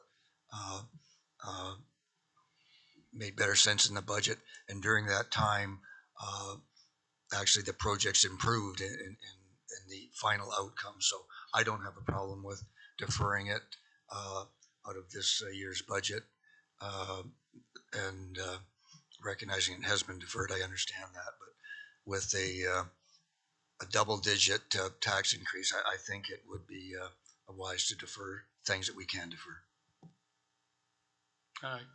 Councillor Garneau. Yes, I too am having a hard time with this one. Councillor Bell asked at one of our previous meetings about the subsidization report, and I was actually surprised to see that in some areas we're actually netting a marginal profit, not large in the grand scheme of things, but when we look at what is heavily subsidized, the Lawn Bowling Club is being touted as a rental facility, but a lot of our rental facilities are already underutilized, and while I think some of that may have to do with the fact that they are dated and they don't appeal to what people are currently looking for from an aesthetic, I'm concerned at this point about proceeding with something new that will also have operational costs going forward, and whether or not it will sustain itself so as not to have in going forward years additional costs. That said, I'm also mindful that my colleagues from Paris are supporting us on gravel roads, hard surfaces, which are needs in our areas, but perhaps not in theirs, although I would put that more in the bucket of maintaining infrastructure that we have rather than getting new in the rural communities. So I'm on the fence here. Councillor Oakley and then Councillor Bell. Through you, Mr. Mayor, if I can just sort of pose a question to the table. If perhaps, as it's been mentioned before, that as per our sort of rough guidelines in fundraising metrics, if it would perhaps make it more palatable to other aspects of the table to, as part of this process in approving it, and since we're confident we can reach the fundraising goals and surpass them, as part of this project, make the fundraising goal at 25% of the line price. Since that would, in theory, erase the 150 that's going on our levy, since 25% of 1.6 million would bring us up to 400 something, yeah. Councillor Bell, then Councillor McAlpine. Yeah, thank you, Mr. Mayor. Just picking up on Councillor Garneau's point about operating costs, I think this actually reduces the operating cost, if I read it correctly. Councillor McAlpine. I was just going to make a comment, just out of curiosity. So, if we did approve this 10.7% increase, okay, so it's a $340, and this is, I'm going off tangent here, but again, it might put it in perspective a bit. I think we'd still actually be the lowest tax rate of our comparators. I'm just making a point of this. We would be. Yeah, through you, Mr. Mayor, we'd have to go and do a little calculation, but I would suspect so because we are not the only ones that are seeing large increases in the budget this year as well. So. Yeah. And that's kind of my point when we talk about these particular lawn bowling and things like that, is that these are facilities, especially the lawn bowling, where it's right there on the river and everything. It's such a prime location for doing things. And it's a conversation we've had when we're looking at things. If we're looking at the growth that we've been experiencing over the last 20 years, we really haven't kept up with our facilities, I think, overall. And so over my term in the last 4 years, for instance, every year we've passed a budget slightly below inflation. So, and respectfully, that was a good idea, I think, given COVID and everything, and keeping that in perspective. And so now we're faced with the reality that we need to catch up with our roads and all these other areas. And I just wanted to put that into perspective when we're looking at this. Thank you, Councillor. Councillor Howes, then Councillor Pierce.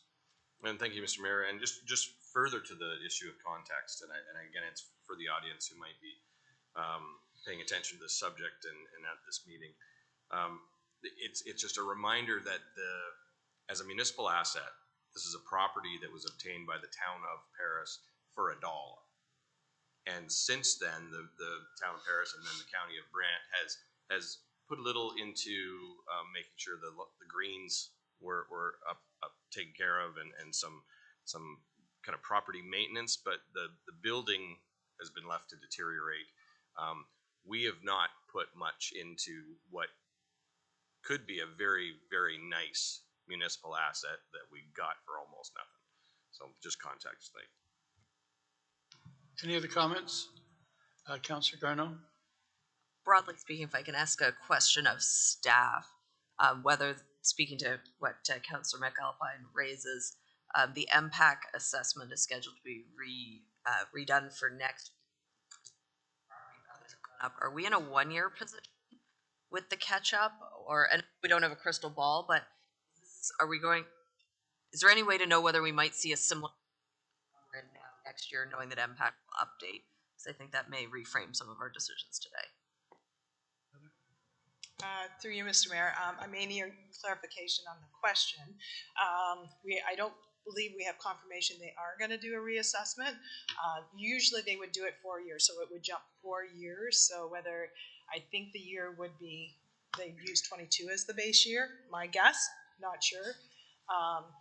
Yes, it would switch things up, but still the overall assessment is still the total to be divided. So it's going to shift who pays the taxes, but not necessarily the overall impact. Councillor McAlpine? So just following along with that thinking, okay, I think it's proposed in our budget that next year we would increase further our capital levy for roads by about $1 million. Social services, is it projected next year to be increased like a similar amount, or are we caught up with that now? Through you, Mr. Mayor, we are in the second year of a 3-year phase-in of the shift from the cost-sharing agreement from caseload to population. So yes, we'll have another large hit in 2024 before it settles out in 2025. Yeah. So just again, put that into context, I think that would add roughly 2% on top of inflation for next year. So if inflation's projected to be about 3%, then we would be looking roughly a 5% increase, just ballpark numbers, but for next year, if we approved everything this way. Okay, getting back to the lawn bowling club, Councillor Chambers. Maybe the treasurer can answer this, and maybe somebody can answer this. What we have done prior is we put a bunch of money into a capital fund, and then we devise capital projects to use up that fund, and that's how our capital budget is established. The lawn bowling club seems to have fallen out of that category, and by doing that, it takes it out of context with priorities to the other capital projects in the capital budget.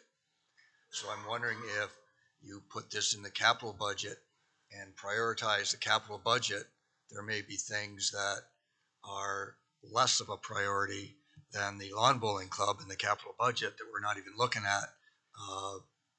But the way we're doing it is putting a special, this in a special category outside of the capital program.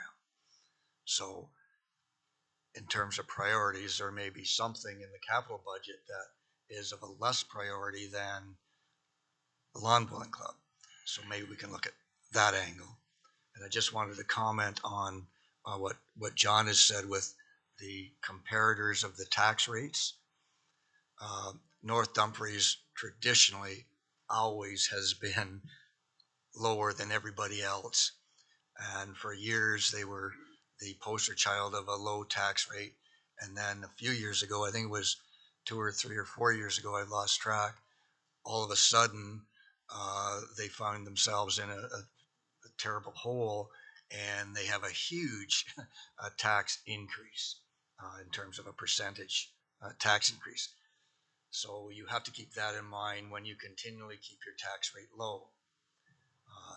And that's supporting what John says. But to counter that, a 10.7, whatever it is, percent increase in taxes is the highest that I can remember in recent times, and that's not going to go over well. So you have to moderate as well. This council will be known as a first-year highest tax levy, and people can remember. So keep that in mind when you're trying to take things out of the budget, which I think we have to do. And I think the lawn bowling club, from my just quick purview of the capital projects, is not a high priority in terms of the other projects. But having said that, it may be with some of the others that maybe there may be savings otherwhere in the budget. Councillor Miller? Oh, I'm sorry, Heather wants to jump in. Through you, Mr. Mayor, just as kind of perspective as to where the lawn bowling is separate from the other capital program. The capital program usually is replacement and repairs to assets.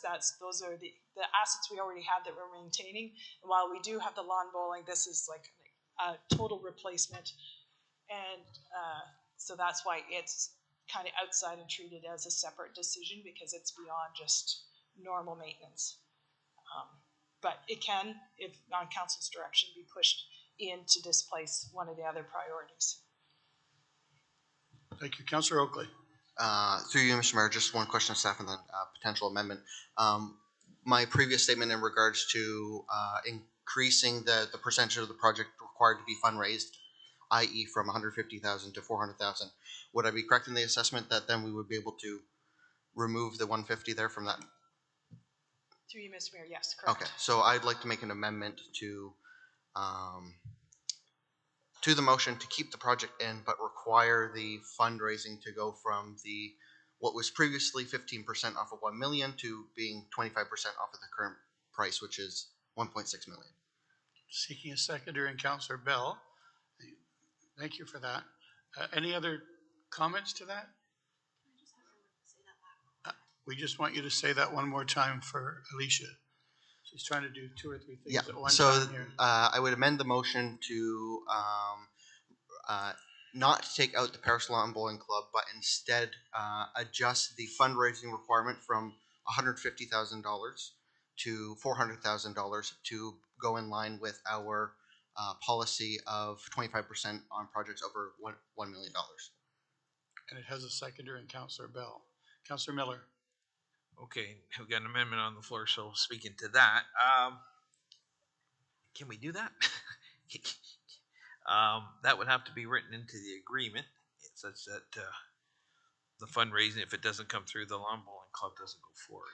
I don't know if I support that either. Is that even legal? I would imagine it would be. Councillor or Mr. Lee?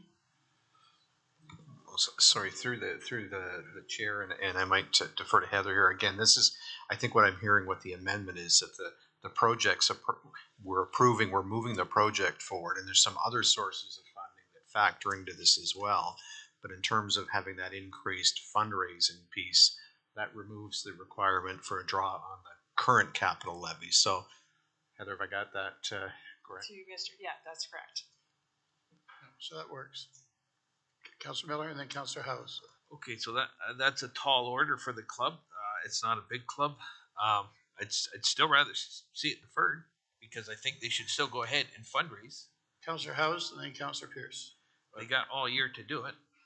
Thank you, Mr. Mayor, and I think, and I appreciate that Councillor Oakley and others are at this kind of at the stage where we're trying to save this project, and so we're kind of some Hail Mary efforts here, and I've heard that there's confidence in fundraising for this project.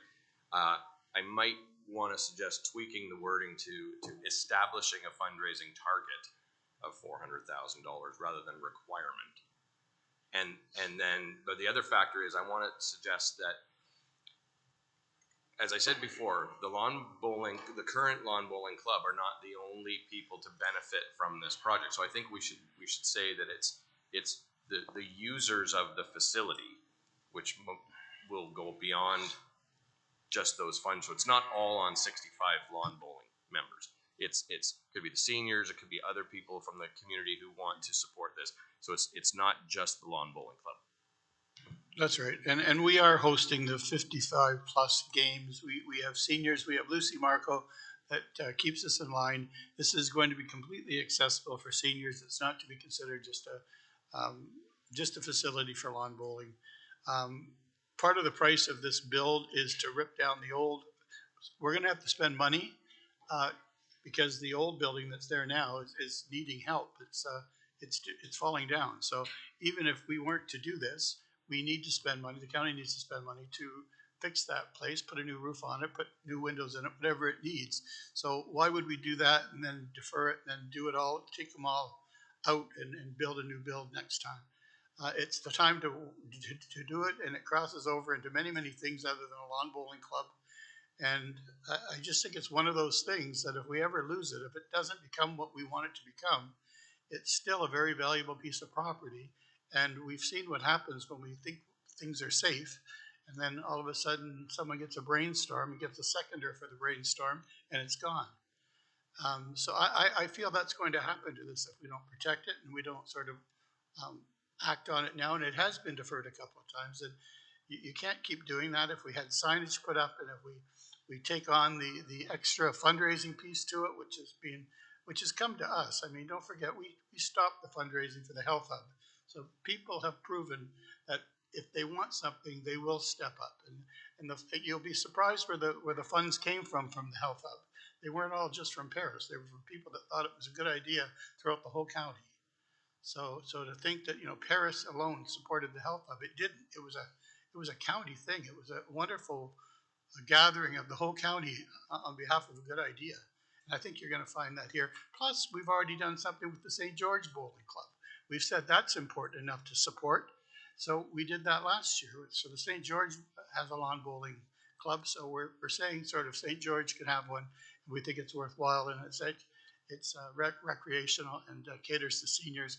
Yep, this one isn't. So I think there's a lot of discussion on why we should support this. Councillor Pearson, I think Councillor Chambers. Thank you, Mr. Mayor, and it's been reiterated a few times, but I'm going to reiterate it again for my fellow Councillor Miller here, because he seems to have forgotten over the last couple of weeks that in fact this is not just the Paris Lawn Bowling Club. I went over that in the Administrative and Operations meeting. Point of order, Mr. Mayor. I didn't forget, and I don't appreciate Councillor Pierce insinuating that. So I would like that taken back. I did not forget, Councillor Pierce. Mr. Mayor, I'll take back the point that he forgot, but I will go to the statement that he made. That's a lot of money between the club members. Those were his words, Mr. Mayor. Councillor Miller, you're not going to be swearing in the horseshoe. I'd like you to take that back, please. Take that back. Thank you, Councillor Miller. If I may, Mr. Mayor, the statement that Councillor Miller made was the fact that's a lot of money for those club members. And it was reiterated to him several times at the last Administration and Operations meeting. It's not just those members. So I assumed that he had forgot. That's bad on my part. But the statement that he made was it was for the club members. It is not. We had made the statement that this is going to be rebranded, renamed to a community center. There are seniors in there. It is going to be a rental facility. There will be more than just the club members that will be paying for this. Thank you, Councillor Pierce. Any, Councillor Chambers? Yeah, just a suggestion, perhaps, going back to what I said with the capital, perhaps there's something that, a compromise, perhaps we can take something out of the decision package to maybe allow at least me to feel better on supporting the lawn bowling club. And I'm looking at, for example, under best management, electrical vehicle charging stations. I would much sooner have money perhaps going to the lawn bowling club to help a lot of people than perhaps electric vehicle charging stations, recognizing that at some point we're going to need electrical vehicle charging stations. Perhaps that's the thing that we should defer rather than a lawn bowling club. And staff may be able to advise. There was a master plan with lawn bowling club that I know back in the recreation committee days, Councillor Howes is nodding his head, that we endorsed a game plan for the lawn bowling club, which was well received at the time, and that was 3 years ago. And so, you know, we've already decided that lawn bowling is important to the county. So just a suggestion, if we could perhaps trade one for the other, then we're not impacting the levy and we're just deferring another thing rather than another thing. Yeah, I think that's a good reminder, Councillor Chambers, that we're not finished yet. I mean, when you have an ask of $100,000 from a facility too, offering them $50,000 is not a bad day for them. And that would help too. I mean, $100,000 to the Stedman Hospice is an awful big ask on a bad year too. Giving them 50 would be helpful for them, I'm sure, and help us out a little bit. So I think with that being said, I'm going to call a 10-minute break. Thank you.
We're back. So I think where we left off was we needed to call a vote on the amendment of the difference in the funding model for the lawn bowling property. Okay, is there any other Councilor Coleman? Thank you, Mr. Mayor, and I did have my hand up when you called for adjournment. I'm sorry. I will support, I don't like the word lawn bowling club. Somehow that's gotta be changed. But I will support the project. How's that? I think it's a project. I will support the project because this council went to bat and supported me in Kanesville. And as a reason, I do think we need facilities and we need the right facilities. And I fully agree that the fundraising level needs to be upped. And it probably needs to be that 25 to 35%, somewhere in there. So I will support the project as it is now. I'm calling it a project. I'm calling it the lawn bowling property right now. So we need to vote on the amendment to the amendment first, which is the one that Councillor Oakley has on the floor, just changing the terms of the fundraising. All those in favor? Opposed and carried. And now we're going to vote on the project to carry it forward. Are there any questions? Councillor McAlpine. Just to double check, if we vote in favor of this amendment, we're agreeing that it's gonna go forward as opposed to eliminating it? Yes. Like previous votes? It's going to be put into onto the package. Oh. It's a positive. So all those in favor? Make a note that it was unanimous. Thank you. Okay, what's next? Councillor Pierce, please. Thank you, Mr. Mayor, through you. If we could look at number, my apologies here. It was for the electric vehicles. Yep. I think it was number 12. Number 12, yeah. I'm wondering if we were, no, that's for the charging stations. There was one in for, where am I at here? Number 19. Number The new vehicles for enforcement services. Is it possible we could just do one of those this year and one of those next year? Because if you look, it's all on this year and then nothing on next year and beyond. I'm wondering if we could split that and do one this year and one next year. Seeking a seconder. Councillor Howes. And I totally, sorry, now that second, if I can speak to it? Yep. Thank you, Mr. Mayor. I'm fully in support of going that direction, absolutely. But I think we can get ourselves there. And I think just, we're doing one this year and then one the following year. I think that might be best to do.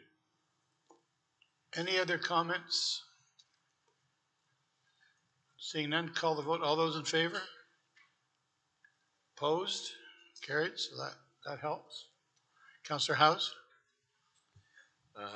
Thank you, Mr. Mayor. I was appreciative when Councillor Chambers brought up the subject of the charging stations as a possible trade-off for one of our other discussions, and I'm wondering if there's an appetite amongst everyone else to defer this to next year.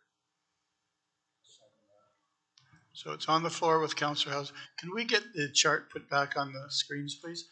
It's on the floor with Councillor Howes. It's been seconded by Councillor Chambers. Any discussion? Councillor Oakley. So I would just like to say that I support essentially deferring this. I myself have a full electric vehicle. I would enjoy having electric vehicle charging stations at the points pointed in the decision package. However, given the tight financial situation, I think it is appropriate to waylay this until a future date. Thank you. Any other comments? Seeing none, call the vote. All those in favor? Deferral, thank you. What else do we have? Councillor Chambers. Going up to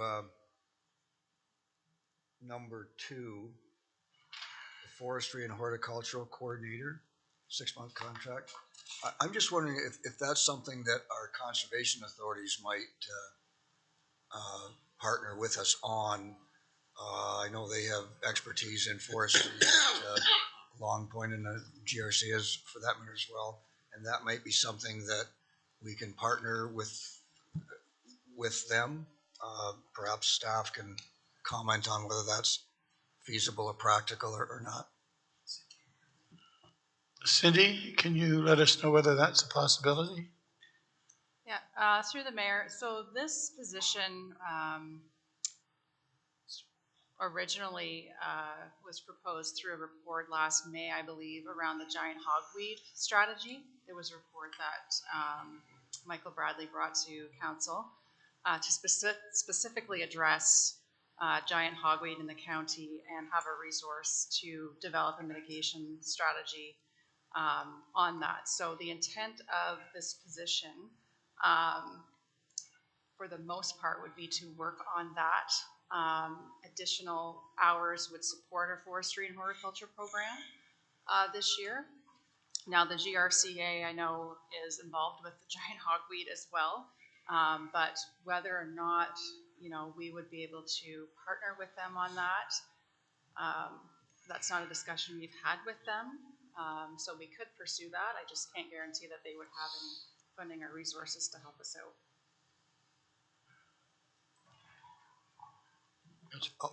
I'll move that item 2 be removed and consultation with the conservation authorities to occur to perhaps address the issues brought forward. Seeking a seconder, Councillor Howes. Is there any conversation? Councillor Miller?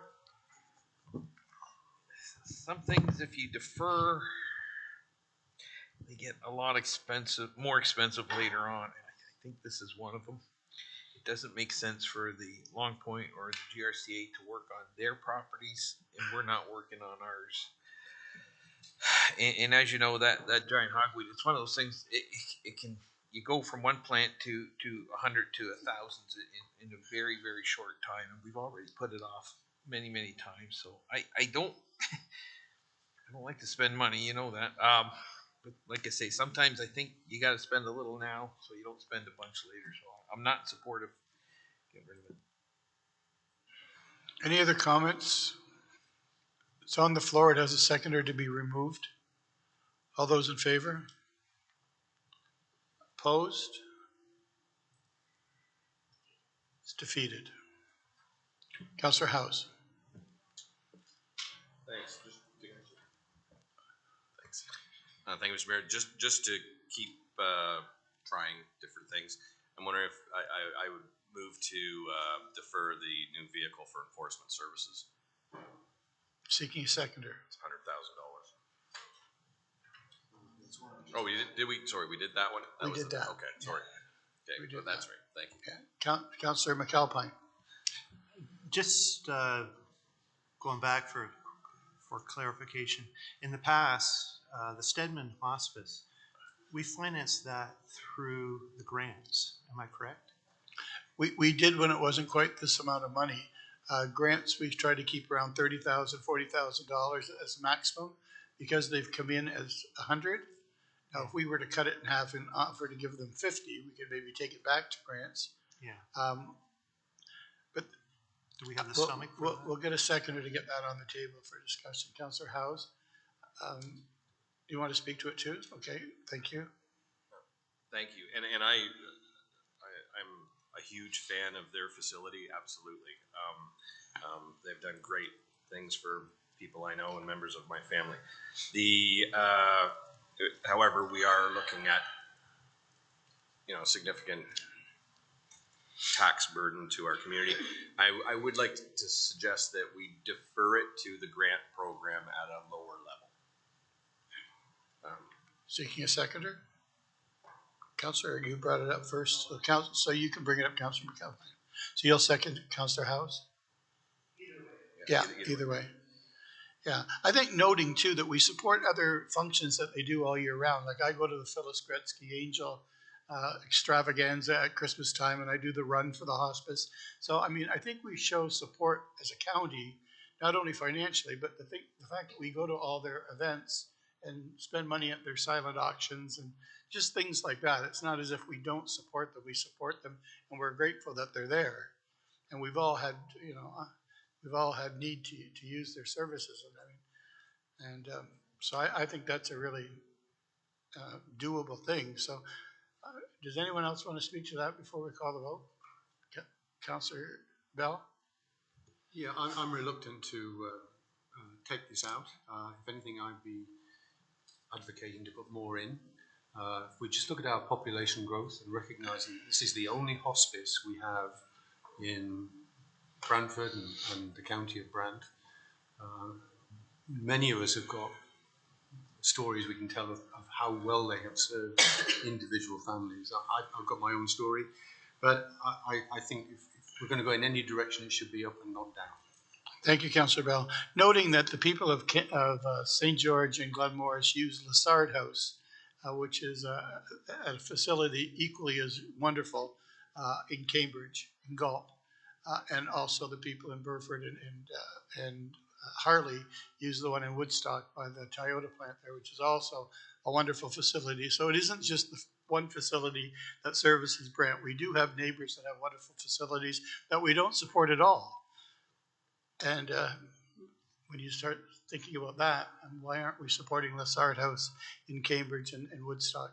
So there are neighbors that are, and in the last election, I had 4 election signs in 4 different rooms there. So I'm very aware of what they do and how well they do it. So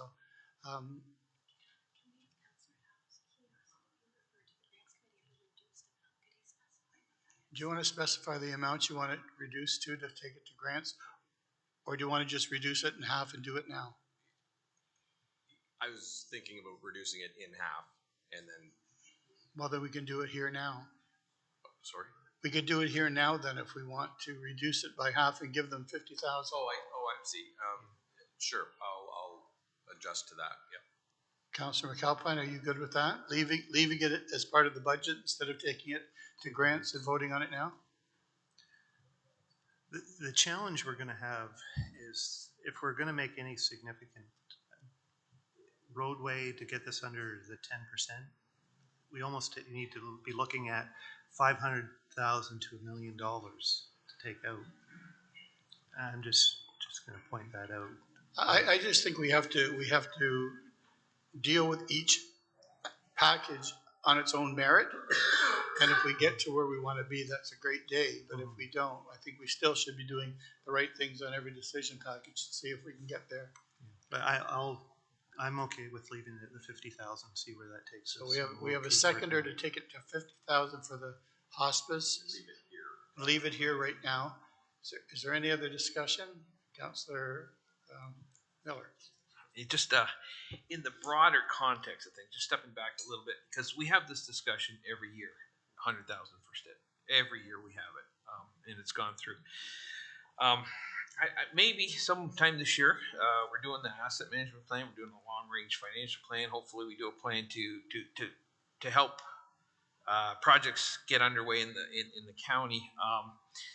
But to me, we do need a broader discussion about how we fund things like Stedman Hospice. There's going to be another discussion coming up about a new hospital build, and there's going to be a significant demand on that. So anyways, I'm just putting that out there for maybe we have like I say, more of a holistic discussion on something like that. Yeah, it's not just the financial, the dollar amount. I would be happy if we agreed to give all 3 of them the service. It's like our MPPs. We have 3 for every part of the county, and I would give 50 to every hospice that services the county of Brant and feel good about it being 150,000, knowing that everyone is getting paid for something they do for us instead of a hospice getting everything. So that's the way I feel about it. But if there's nothing else to be said, Councillor Coleman? I will not support this motion. I fully support of the hospice, and I would like to leave it at the 100,000 and deal with it there. So thank you. Okay. Any other comments? It's on the floor at 50,000, seconded by Councillor McAlpine. All those in favor to reduce it to 50?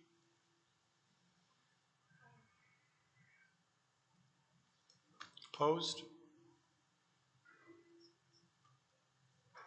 It's defeated. So we have to leave it as defeated? Yeah. All right, what's next? Councillor Pierce? Thank you, Mr. Mayor. I'd like to discuss number 9, if I could, Human Resources Generalist. If I'm reading it properly, what we're looking at doing here is we're looking at making, taking a contract position and making it into a full-time position. I'm struggling, with that said, I'm struggling as to how it's 74,000 because the contract position would be getting paid something at this point in time, would they not? I don't think so. I'm just trying to understand the numbers. Who wants to speak to that, Heather? Through you, Mr. Mayor, and Karen's there as well. For the dollar wise, it was originally a mat leave fill-in, so the actual contract dollars ended, so that's why we need to add in the actual position. It was like a one-time position. It wasn't a permanent contract that is being converted. Councillor Pierce? Okay, so if it was for a mat leave, that means there was already an FTE there, was there not? There was, but now the person who was in that position is now needed as an additional body as well as the one that came back from maternity leave. So it is an increase in staffing. Okay, so it is, and do we feel that, if we made the, sorry, Mr. Mayor, through you, if we made the decision today that we could get that March 1st start date? Yes. Okay, I think it's an important position, and I think I'll leave it at that. Thank you for the clarification. Councillor Oakley. I'd like to move to potentially, with our package 24 of the county BIA and BBA beautification, we currently have the net impact being 60,000 and the 2024 impact being 30,000, deferring half that cost off of 2024. So it's 30,000 this year, 60,000 next year. Seeking a seconder? Not seeing one. Oh, you're going to second that, Councillor Chambers? Okay, any other comments? Councillor Oakley? Just to speak to this, it discusses improving streetscape furniture and seasonal decorations. I kind of feel as being on the Paris BIA board and the incoming Paris downtown master plan, that at least in regards to if part of the funding was going towards Paris, that it might be better suited after said project or as part of said project rather than a preemptive spending on furniture that we may or may not reuse post whatever this project may look like. Any other comments? Councillor Garneau? So I'll build on Councillor Oakley there. As somebody in my day job who, in other capacities, would either quote this work or take it on, $60,000 really also doesn't go very far when we're purchasing these sorts of things. And we have another councillor who would have some familiarity with the costs of things like benches and that. And if we're looking for things to trim, it might be something, provided staff don't advise us that we have a safety risk that has to be immediately addressed. I think this is something that could be put off, though recognizing that it's a small dollar value overall, but it does help. That's right, we got to forge forward. So it's on the floor. Is there any other conversation before we call the vote? Councillor Oakley has it on the floor, seconded by Councillor Chambers. All those in favor of removing half? Opposed?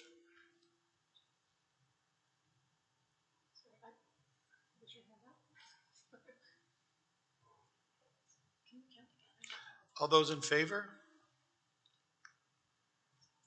Opposed? Carries. Thank you. What else you got, Councillor Oakley? Want to get rid of the pencils?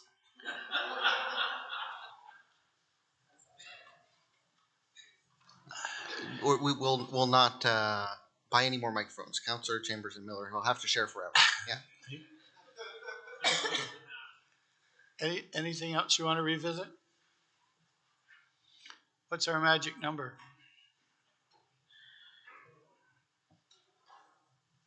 Councillor House? Thanks, Mr. Mayor. So usually this type of conversation happens a little bit later in this process, but given that we're in unusual territory, I think it's worth raising the subject now. And I'm just wondering if staff, before we even get into motions and debate or anything, if staff could show us what $500,000 injection from our rainy day fund would do.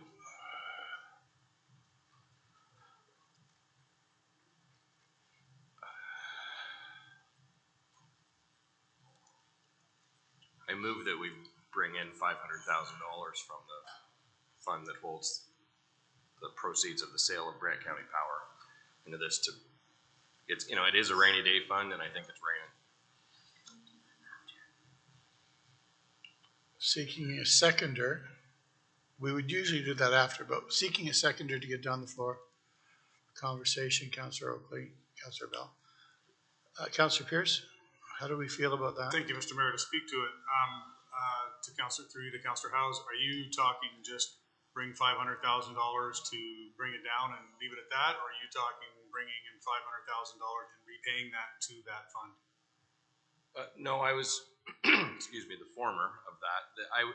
My purpose in bringing it up now instead of at the end is to help inform us as we go through the rest of these discussions.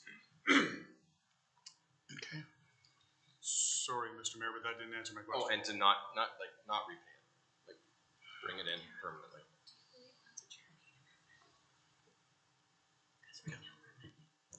Yeah, sorry, just through, again, through the chair to members of committee. So we're dealing with that original motion that was put on the floor to move all of these, and we're subsequently we're making amendments to that motion. So it would be cleaner if we kind of address this after we work through that motion, but certainly, and then at that time, maybe clarification on the reserve, because there's the contingency reserve as well. So sorry. Thank you. So I appreciate that, and I withdraw. Yeah, well, you got to see your number though. But I think it is worthwhile to see where we would be with that. So, Councillor Oakley, and then Councillor Bell, then Councillor McAlpine.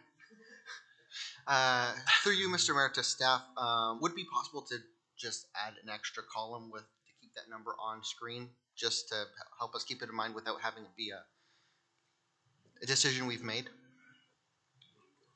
I'm not sure. I think so. Councillor Bell? Yeah, thank you, Mr. Mayor. I think we have one more step to go, actually. I think we have to go through the capital budget. And that may have some implication in reference to the comments Councillor Chambers made right at the beginning. There may be something on there that we actually choose not to follow through. So I think what Councillor Howes is proposing is definitely the last step in the process. Yeah. And we should do it, but let's just hold it. Yeah. Thank you, Councillor McAlpine. I just want a little bit of clarity. So we eliminated the positions that were best management, right? So we've eliminated 11 to 18 roughly. Okay. I'm just pointing out that we're really getting down to... Councillor Pierce? 12 to 17 was eliminated. Is it? Okay, 12 to 17. I just wanted to make sure I got that clear, but it's starting to look like it makes it very hard for us to eliminate more until we look at maybe the capital. Okay. We better wait for Councillor Bell.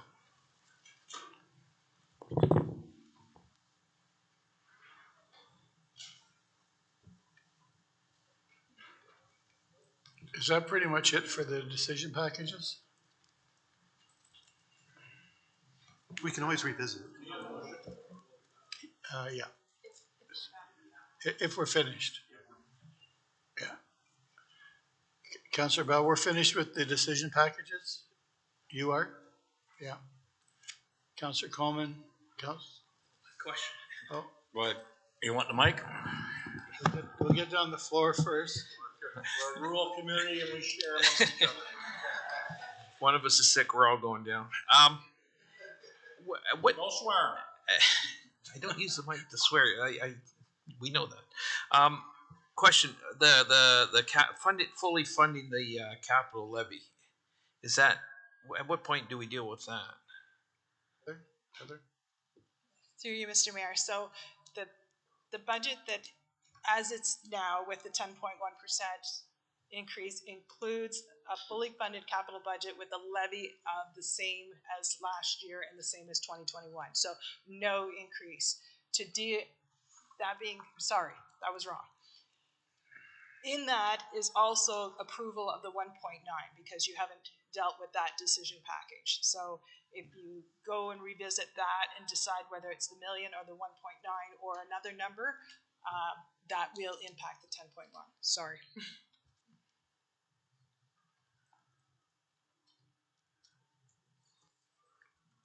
Councillor McAlpine? So if we go for the million instead of the 1.9, where was that bring us? Well, let's get finished with the decision packages first. Okay. It's on the floor. It is a decision package. Through you, Mr. Mayor, it adjusts it from, what was it, 10.1. Yeah, 10.1 to 8.7. Yeah. Okay, so we're not done with them yet. And that might be our answer to get it to an area that's, and then next year we'd have to make up for it. That's the fall down there. Then we'd be more of a 6% increase, say, next year. Assuming inflation's at 3. Okay, Councillor Pierce? Thank you, Mr. Mayor. And I hate to make more work for staff there, but can we just see what it looks like at 1.5 rather than the 1?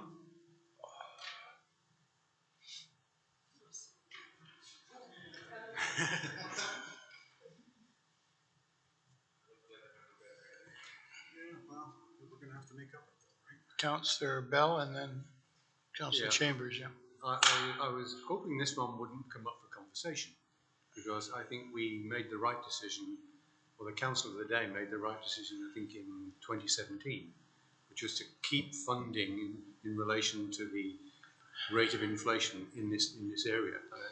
The minute we start working away from it, last year was an exception because we got grants, but we cannot do this. We will fall behind and we'll just compound the problem. So I do not support changing this from what we have in the original proposal. Councillor McAlpine? Well, I wouldn't mind a comment from Rob, get his opinion on this. Can't I don't like to Councillor. put you on the hot spot, but He wants to hear from Mr. Walton.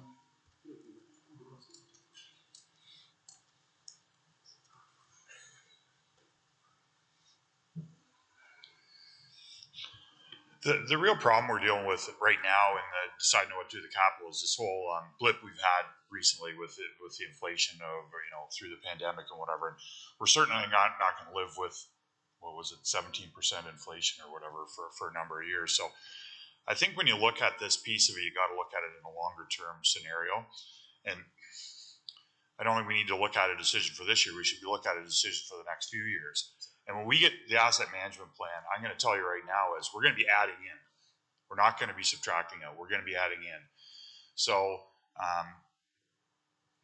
municipality I worked at before this, we put a plan together, and obviously the budgets are different. It was 2-tier and whatever, but we put in a scenario there where we added in a certain amount every year for a 7 and 8 year period to deal with these things. And then you knew every year your base budget was going to go up by that amount of money. And I'd like to see that be more the thought we're doing here than what we're doing this year. Let's look at this and say it's the million or it's $1.5 million that we do, whichever. I doubt that we're going to do the 1.9, but we'll spend that amount of money, and a lot of that extra will be in more asphalt. There's no doubt about that. And look at it and starting to add that and add it in over, a 5-6 year period. Now, obviously, this council only runs for 4, but you look at it over those periods of time. That's where you make the difference, not in one particular year. I think. Not that that's helpful to you. Councillor Chambers? To Mr. Walton. Yeah, it's, if Rob can just stay there, just kind of a philosophical type question. Councillor Howes has suggested using a part of the fund to offset the levy. And that's something we shouldn't do. you shouldn't use just to offset the levy a chunk of money, because that chunk of money is for a purpose. I would sooner do something like that to offset the capital levy or offset the cost of a capital project. And that makes the original fund, using the original fund more in line with what it was proposed to do.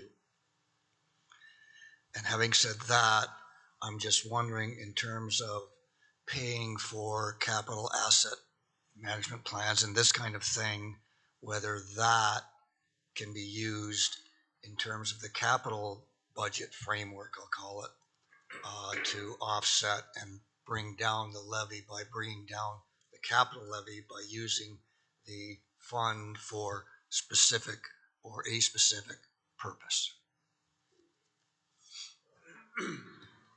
Yeah, sort of building on that or adding a little bit more to it.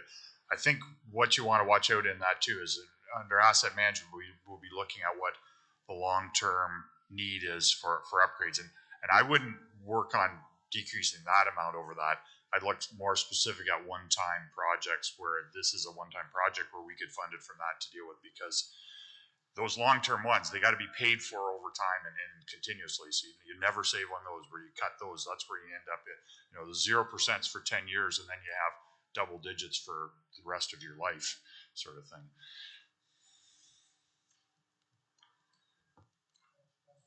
Councillor Chambers? So is there a project or a long-term project that we're looking at, a capital expenditure, which may be offset by a funding mechanism with development charges, tax levy, and drawing from reserves, which would include drawing from whatever we call that fund?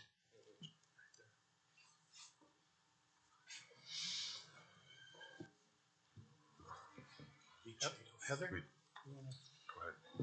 ahead.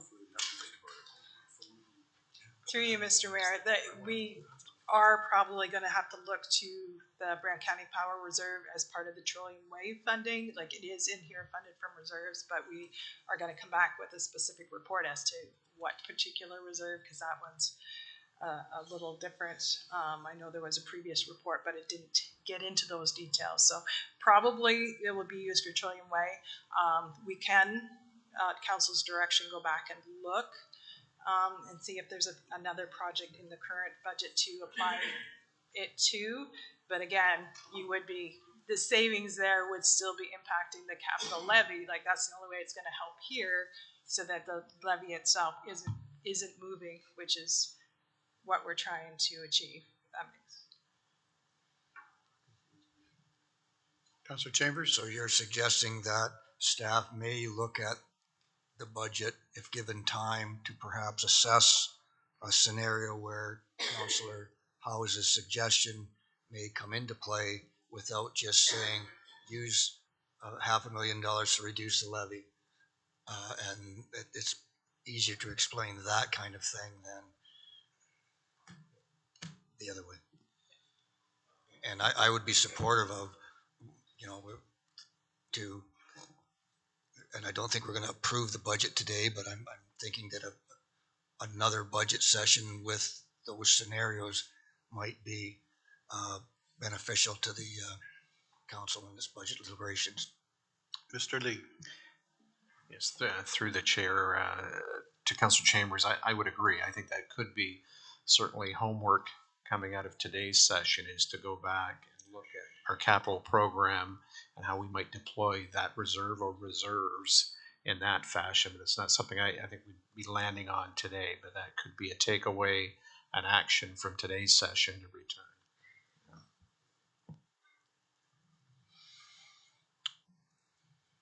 Any other comments, questions?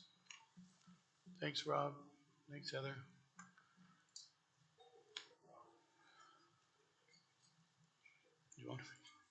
We're finished now with the decision packages? Well, no, we gotta decide. We're finished with the decision packages?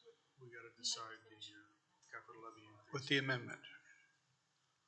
Councillor Pierce. So just for clarification, with the capital levy increase, have we decided which we're gonna go with? No? Is there a motion? There is a motion on the floor, Mr. Mayor, to keep to 1.9 million. Oh, okay, I knew it was a recommendation, I didn't know it was a No, motion. that was the original overarching motion. Okay.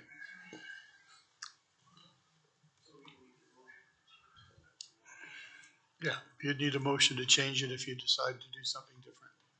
Councillor McAlpine, I'll make a motion to change it to 1.5. seeking a seconder to change it to 1.5. And that would get us down into the 9.5 range. Seeing no seconder. Moving on. Any other comments? Okay, that's it for the decision packages. We're gonna vote. All the, yes, please.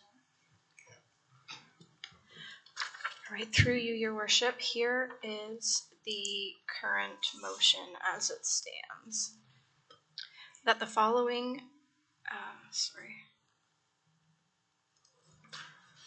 that the following decision packages be approved. Number 1, option 2. Number 2. Oh, Be approved to pull, correct? Sorry? I thought we approved Yeah. 1-1. Yeah, because hold on. Just give her a minute. So my motion that I have here from yourself is that item number 1, option number 2 be removed from the budget. So did you want? No, okay, so that's, sorry, Mr. Mayor, through you, so the clarification is what you're saying here now are the ones that are being pulled, right, removed? No, so I would now be reading the ones which are still included to be approved. Okay, because you just said option 2. Just make Councillor Coleman. I'd like to see option 2, but I thought we approved option 1. We did. My apologies, that would be correct. Okay, that the following budget decision packages be approved. Item number 1, option 1. Item number 2. Item number 3. Number 4. Number 5. Number 6. Number 7. Number 8. Number 9. Number 10. Number 11. Number 12. No, 12. 12 to 17 are gone.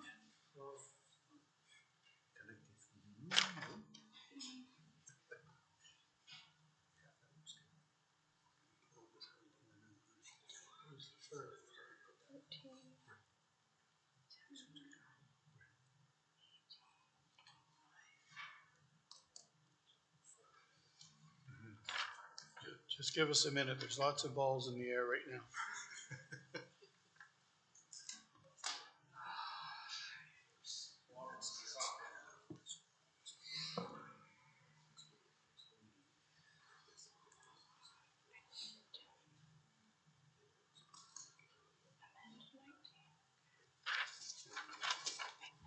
My apologies. Amendment number 12, ironically enough, is that item number 12 be removed from the budget. Item number 18. Item number 19 has been reduced to 50,000. Item number 20. Item number 21. Item number 22. Item number 23. And item number 24 has been reduced to 30,000.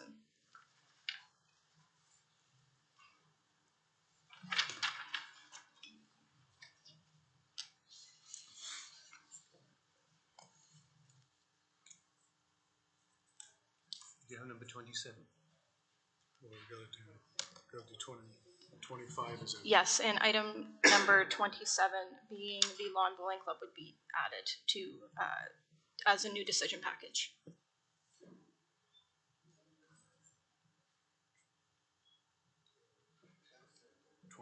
Is out.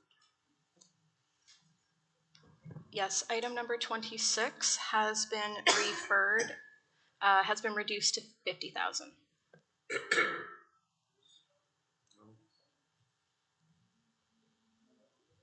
It wasn't cut in half. Councillor Coleman said he wants it left alone. It was. Yeah, it was 25 that was taken.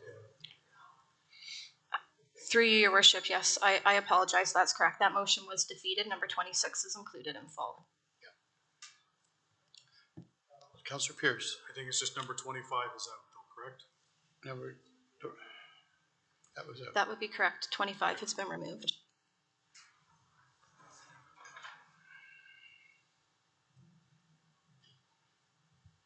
So that's it.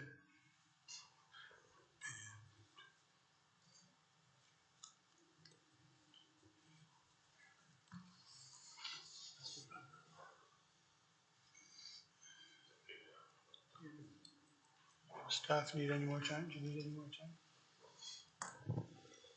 Okay. Councillor Coleman, you had a motion to accept them all, the way it reads. Seeking a seconder. She's gone through them. They're correct. Councillor McAlpine is the seconder. All those in favor? I think we did it, but I'll do it again. Just to make sure.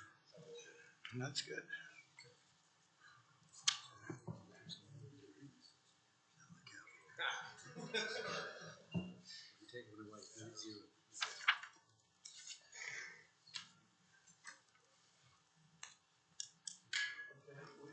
Okay, we have reports coming up, and I just was told lunch is here, so I guess we should break for lunch and then come back, and we'll start off at number 7, staff reports. we still haven't talked about capital budget yet. Do you want to do that before we have lunch? Not necessarily. Lunch always takes favour. What's the will of the group? Do you want to break or do you want to keep going? I have no idea. It didn't go as quickly as we thought for the first part. Okay, we could be here at 4. Just go through some capital.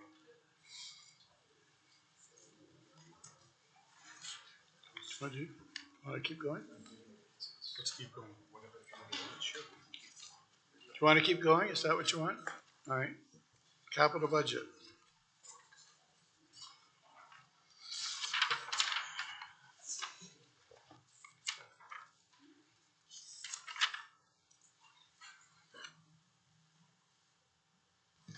Certainly, just through the chair to committee, we haven't listed specifically the capital budget on our agenda, but it is certainly included as part of the budget package. We've discussed the contribution or to that program, but there's an interest in discussing the 2023 capital project. So certainly that's provided as part of your budget binder, and we can have that discussion kind of project by project.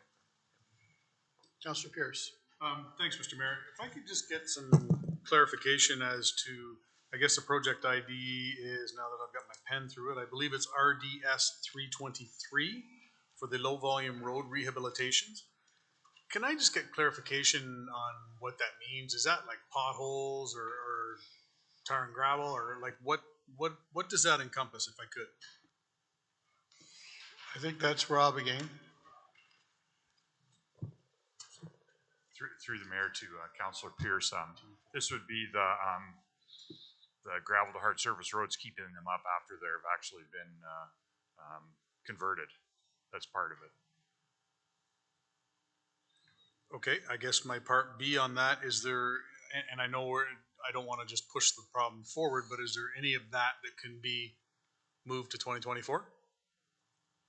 No, this is an ongoing thing that needs to keep going every year. I see, okay.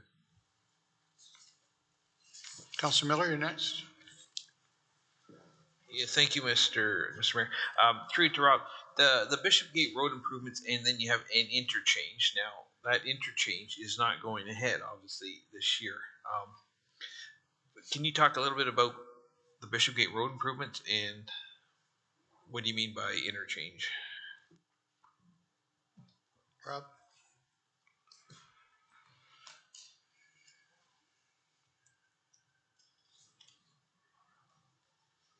Just help me which page we're on. Sorry, I was just out for just a second. Yeah, it's on page 13-4 of our package. RDS 264. $600,000. Through the mayor to Councillor Miller, there is still work going on this project, even though it isn't being built. Like we're working on purchasing property is the main thing that's going on there right now in preparation for the eventuality.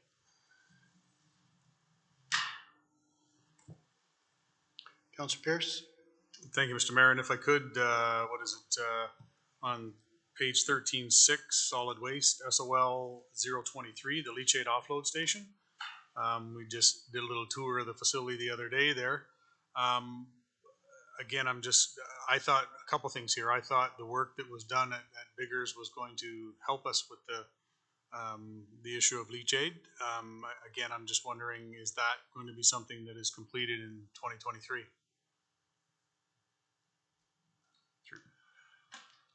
Through the mayor to Councillor Pierce, the leachate offload station at the Pierce wastewater treatment plant should be completed in 2023. The construction is planned for 2023, and the need for that is long term. Like as the new cells are built at Biggers and whatever, they will have actual. We will have a continuous program there. The program we've had going on so far was a bit of an emergency one to deal with a leachate problem that came up at the old landfill, which didn't actually have a leachate collection system on it, but we had to deal with leachate in the one existing cell. That's pretty much done now, but in the new design, this is a requirement for us to continuously truck leachate once it's built. Okay, I appreciate that, and I know that we're going to start talking about that in the near future about what's going to happen with that facility. I'm just curious if there's anything that can be done differently with the potential of 5, 6, 7 years down the road of something bigger happening at that facility.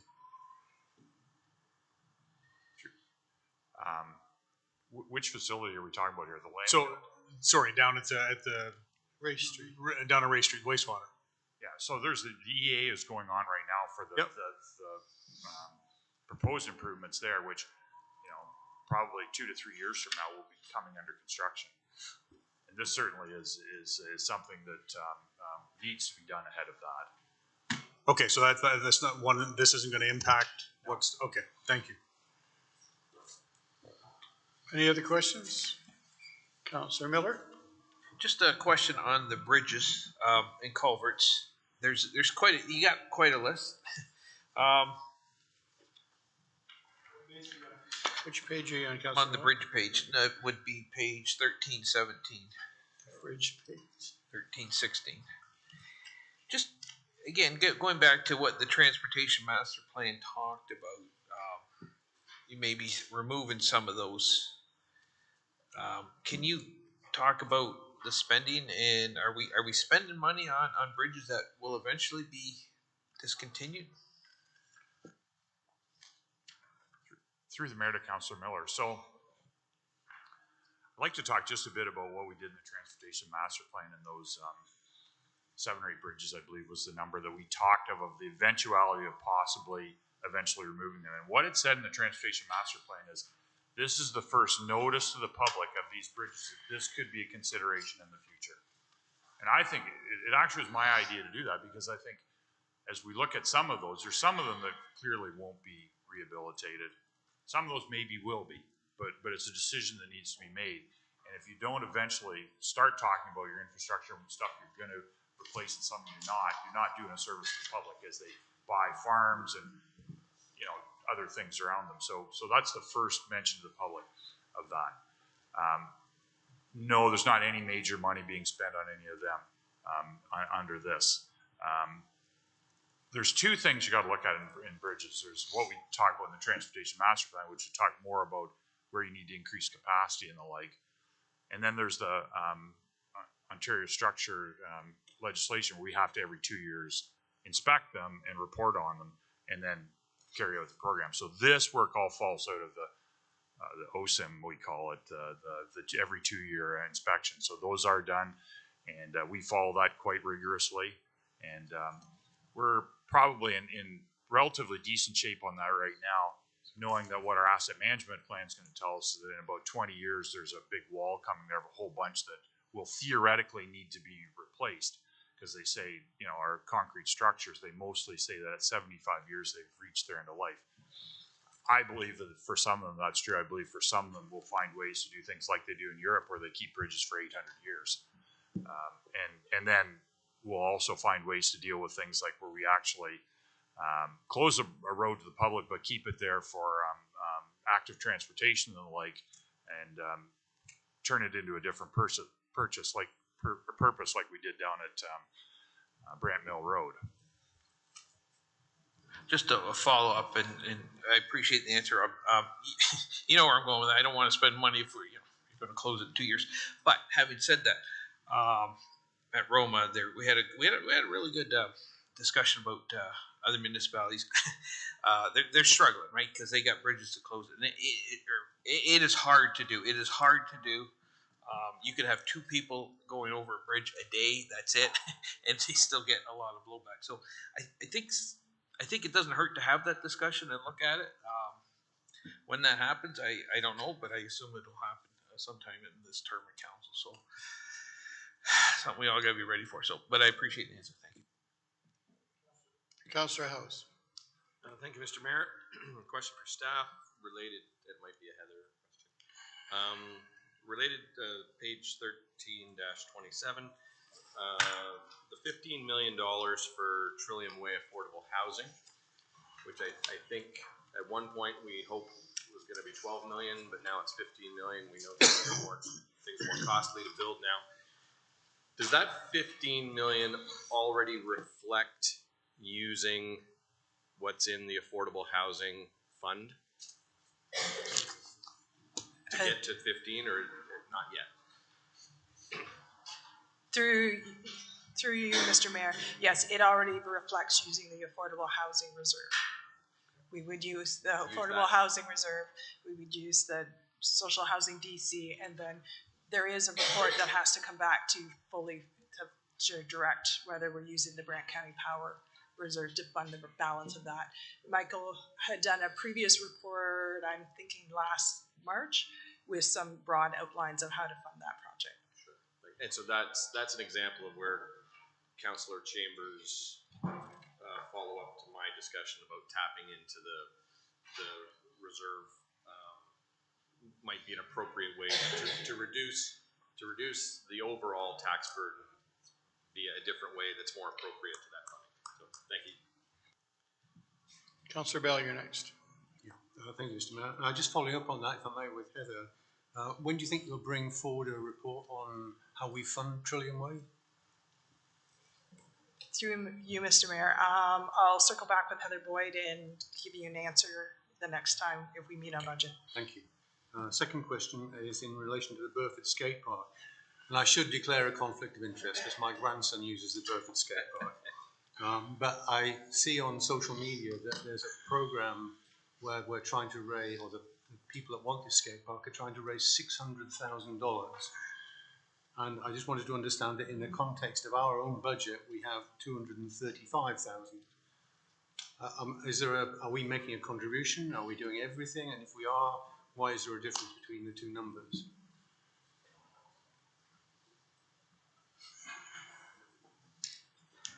Through the mayor, just asking, which page are you on, Councillor Bell? Just so, I'm just for on reference. page 48 of 91.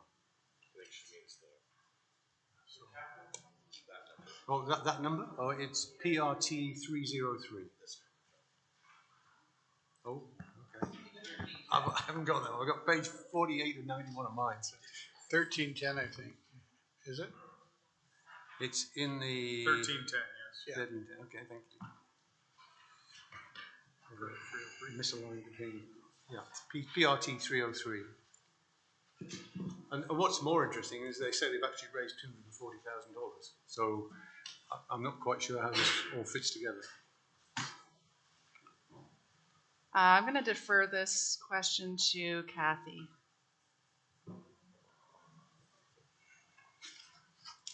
Because if you do recall, some of the newer members of council won't recall we had delegation here, which Councillor Chambers declared his keen interest in skateboarding, but he's not listening now.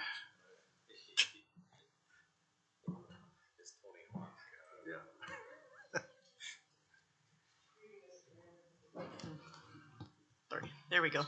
Thank you. This is a community project which the Burford Optimist Club is doing the fundraising campaign at the moment. The county contribution, as you see, is $125,000 of their $600,000 goal. We are looking at a phased, 2 phases potentially for this project. So the first phase is probably going to be in that $300,000 to $400,000 range.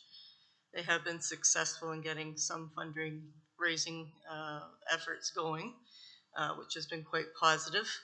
But a large portion is coming from the county of that $125,000. So I didn't actually see the 125,000 on their tabulation on Facebook anyway. Yes. I'll leave it as it's an open question. I'm glad we're supporting it. I do support it for all the reasons I mentioned. Thank you. My next question, if I may, Mr. Mayor. Grand River Street North, Paris Downtown restoration or reconstruction, Rob. Can you tell me where it is in our capital budget?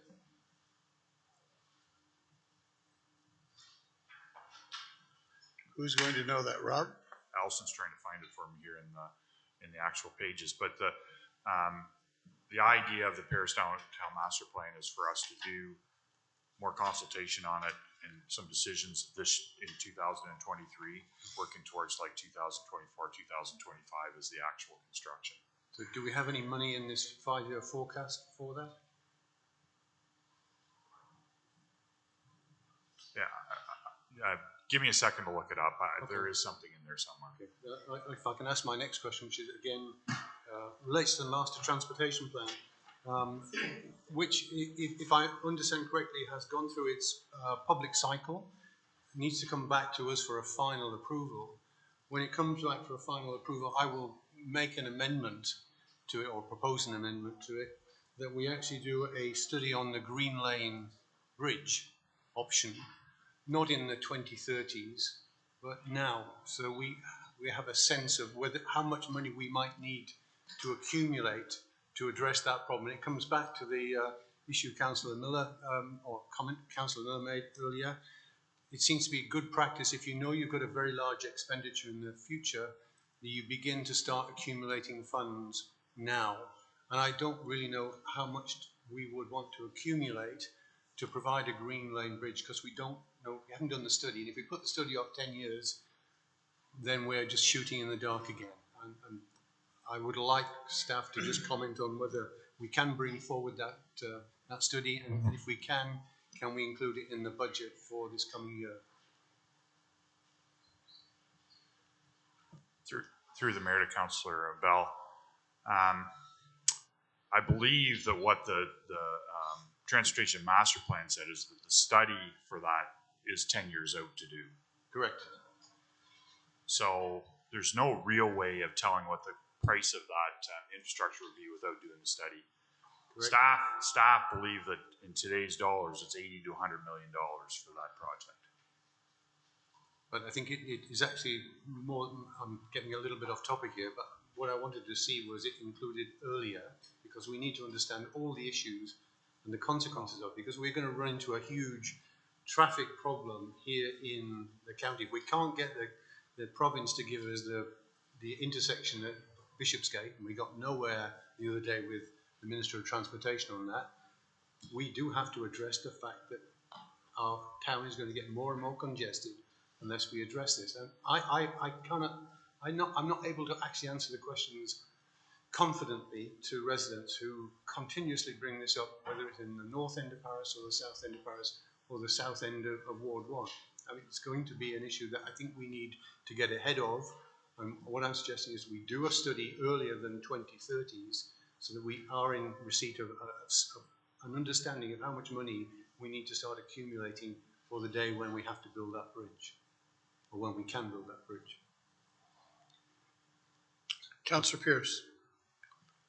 Thank you, Mr. Mayor, and I'm not sure if Kathy needs to come back up for this one or not, but I'm looking at page 1332, which is the Brent Sports Complex addition municipal gymnasium and that. Don't get me wrong, I'm all for this, but I'm just curious, a couple things. If we look at the proposed, what we're talking this year of 1.1, and then 2024 is 15, and then 2025 is 7. I'm trying to, and I understand it was, you know, I don't know how many years ago the BSC was built. I think it was like 10, 12 years ago. I'm trying to understand if we need to put that in this year, or can we push that 1.1 off to 2026, noting that next year it's targeted for 15 and the year after that 7. And again, don't get me wrong, I'm all for adding on to it, but I'm just trying to understand the reality of when this is going to happen. Could we push that 1.1 off a couple of years? Cindy, you're gonna take that on? Through the mayor.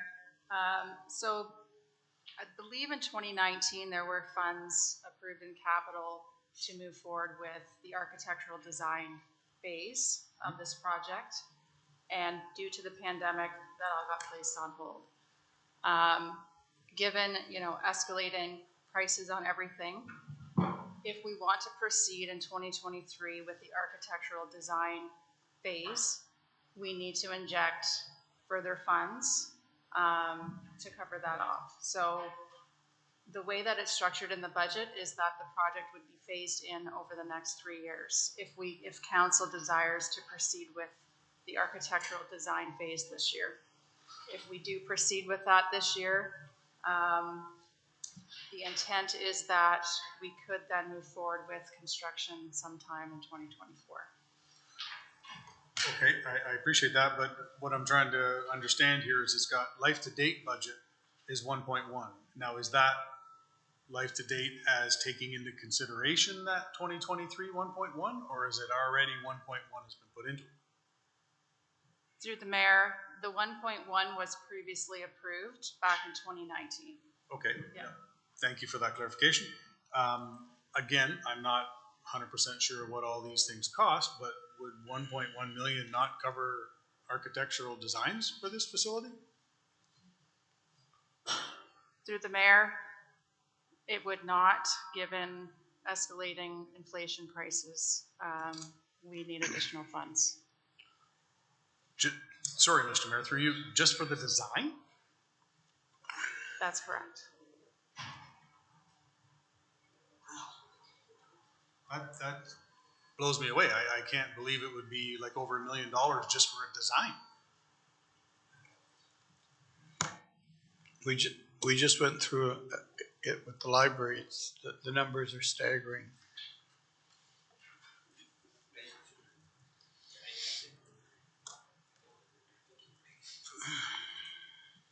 Okay, because we can get back to you on that. I don't know that we're crystal clear on that, so maybe we can get back. that should potentially, Mr. Mayor, be 1.1 that we might be able to move out a couple of years, right? Yeah. Seems like an awful lot of money. Through you, Mr. Mayor, that project is funded through reserves and debentures, or sorry, reserves and development charges, so it doesn't hit the capital levy, if that's what you were thinking. That makes it easier. Okay. Well, let's make it 2 then. Councilor Miller? I think there, to me, there was a miscommunication there. I think what Councillor Pierce was saying, does it take $1.1 million to design it? And the answer is it takes $1.1 million just to design it? No, I think I thought he asked if the design piece was in that price. Is that not what we heard? No? It's $1 million to just design it? Yes, that's how we have it structured in the budget. Okay. Yikes. I'll give it a go for less than that. Councillor Bell? Yeah. Thank you, Mr. Mayor. I'm not sure I quite got an answer to the last question I asked about can we have included in the next year's budget a study of what it's going to cost us and what the feasibility issues are to put a bridge on Green Lane.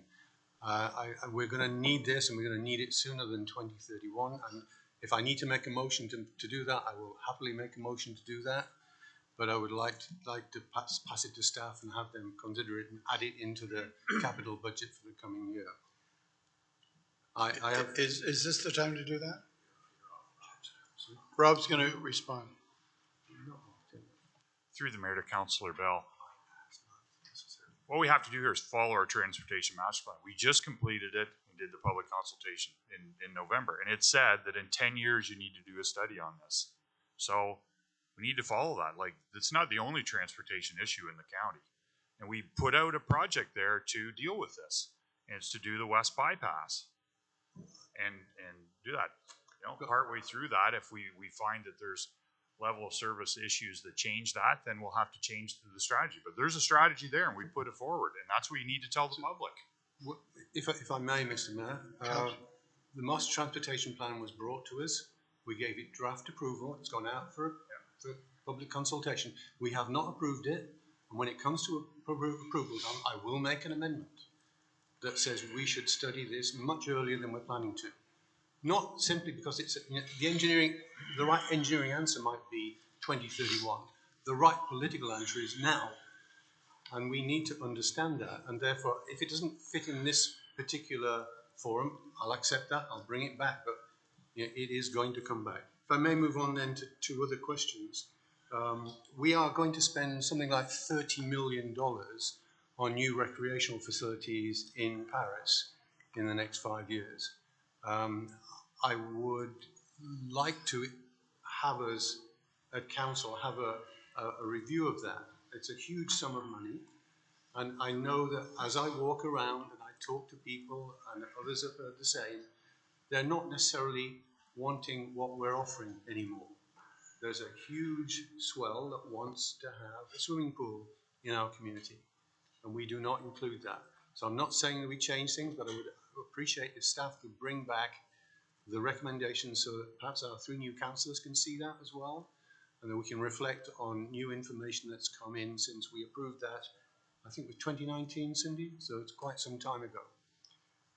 My final question, and I put it to Heather earlier, about the debenture status. So if we spend all this money through debentures, where are we going to get to in terms of our approach to the spending limit of 15% of our own funds? Heather? Through you, Mr. Mayor, we're getting into the fine details, but we will be very close to the 15% self-imposed with this budget.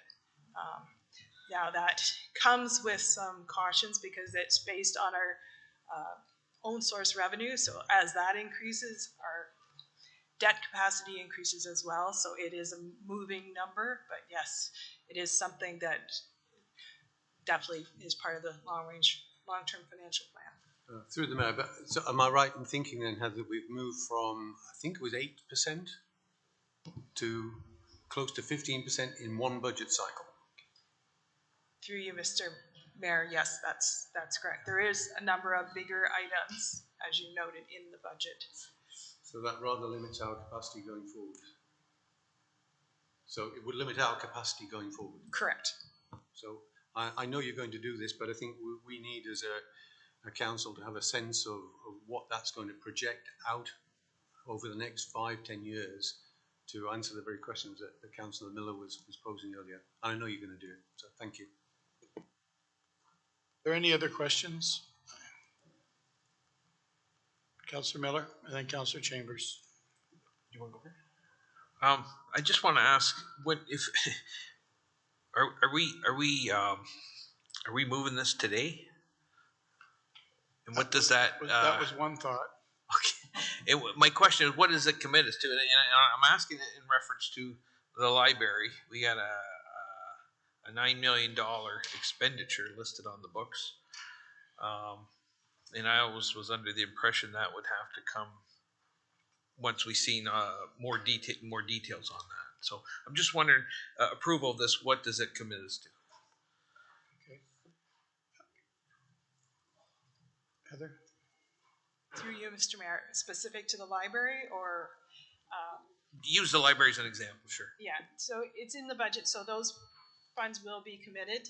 If there's, when the architectural or the report comes through with a price or whatever, it would alter the funding or approve the budget at that time to realign with the actual price that would be approved or awarded.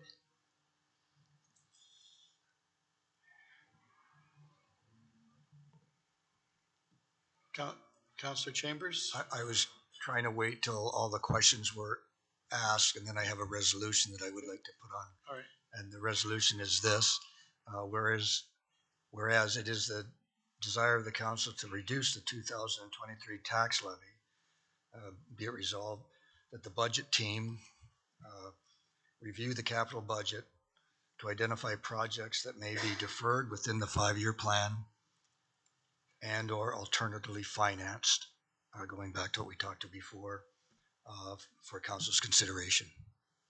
Seeking a seconder. Councillor Coleman. Any discussion on that? Councillor Coleman?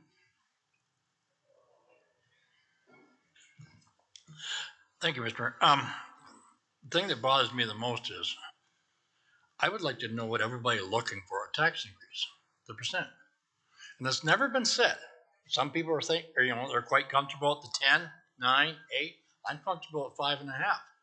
I would really liked it when we started this morning at 5, whatever it was. And all of a sudden we're at 10. I would like to know what council wants, and I support in Councilor Chambers' motions, I second it.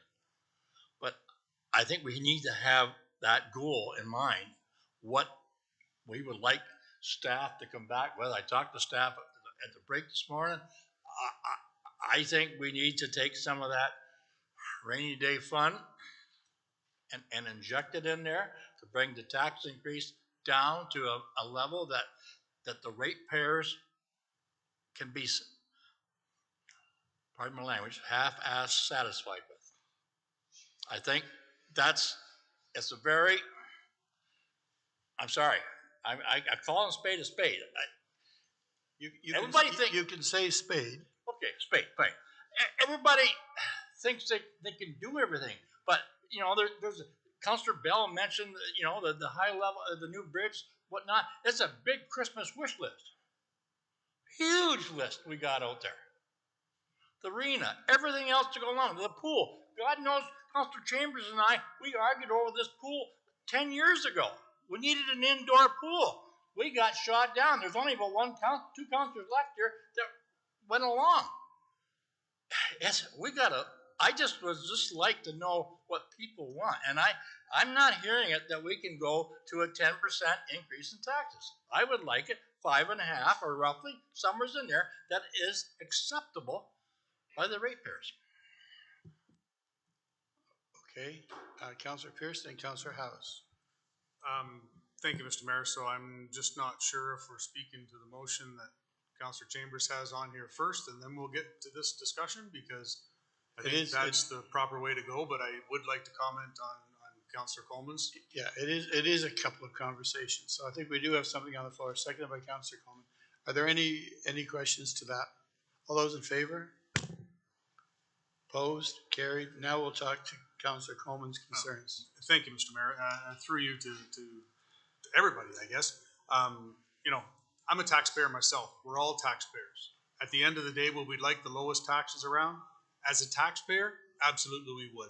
I've sat around this table now for several budget sessions, and I've said the same thing for years and years. Yeah, you know what? It's great to have that low tax increase, but it's going to come back to bite us. It's going to come back to bite us. It's going to come back to bite us. It's now coming back to bite us. I don't think it's feasible at all to go, the wish list. You're talking a Christmas wish list here of the 5% increase, because that's only going to push the 10% increase off a couple of years. The unfortunate reality is it is going to be a tax increase that people are going to remember forever. And it is. Are we going to like it? No. But I think in order to keep our services where they are, the reality of today's economics or funds, whatever you want to call it, the harsh reality is I don't think we can come any lower than we can. Maybe a percentage. Do I like that? No.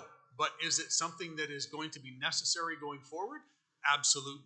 And there's things in here, if we're talking about asset management, I can remember myself and Councillor Bama, our first years on term, when we saw that our asset management was millions behind what the province was mandating us to be. And Will and I fought and finally got the backing of council to put $1 million in the next couple of years in order to get us where we were supposed to be. Then we kind of fell off the radar on that. So that's going to come back again. That's money that has to be put into the budget, which is going to drive the percentage up again, but it's not something that we want to do. These are things that we have to do. We've cut things that potentially could be moved off. I really don't think there's anything else in here that we can cut, because if we cut more, then next year might be 12. The year after that might be 14. Again, would I like to have a 10% increase as a taxpayer? No. Would I like to have a 10% increase for the constituents as a councillor? No. But that, unfortunately, looks as though the harsh reality of where we're heading. It's either now or later. Councillor House. Thank you, Mr. Mayor. And I believe Councillor Pierce is correct. I think sooner or later you have to pay the piper, and this is kind of the year where it's caught up to us a little bit. Councillor Coleman has taken the opportunity to express clearly his appetite for tax increase, representing his constituents, and I respect that. But I don't see a benefit to going around the horseshoe and saying, what number do you want? What number do you want? Like, the numbers are all going to be different. That's sending a moving target to staff. Councillor Chambers has carefully worded his motion, and we passed it. And the part I loved about it was or alternative financing. And you know, we now have to let staff work their magic and then come back to us. And it's a tricky time, but everything is more expensive now, right? Diesel for the snowplows is more expensive, and building everything is more expensive than it used to be. And I think it's wishful thinking to try and restrict us back down into 5 levels. So thank you. Thank you. Councillor Bell, and then we're almost going to wrap it up for lunch. Councillor Bell? Yeah, just to go back to my philosophical thoughts that I started the day with, despite all this, we're still probably going to be the lowest tax rate in our neighbouring communities. And we still have to ask ourselves the question. We can't do it today, but you know, we are giving a certain degree of facility and services, and yet there are people that would like to have more, and I have not heard anybody say they wouldn't be prepared to pay for more. And I think we need to do a good job now of reviewing what we've got in our portfolio for the next 5 years, of adding facilities to make sure we're actually doing the very best we can with the dollars that they will cost. But I think the process is played through. The answer comes out close to 10, subject to the implications of the motion that Councillor Chambers has brought forward. I have every support to using some of our rainy day fund for this.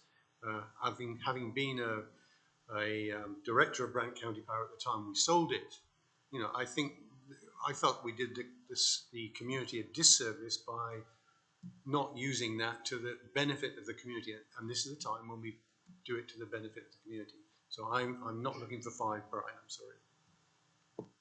Any other comments before we break? Seeing none. How long is it going to take us to eat lunch? Half an hour? Half an hour. We'll reset. Oh, Councillor Pierce. Sorry, Mr. Mayor, I'm just trying to understand, is it just a wrap up after lunch? Like, what else is there to do? We have staff reports, which is number 7 on your agenda. Yeah. And that's pretty much it. Pretty much it. So we'll recess for half an hour. Thank you.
Hello, everyone. We're back.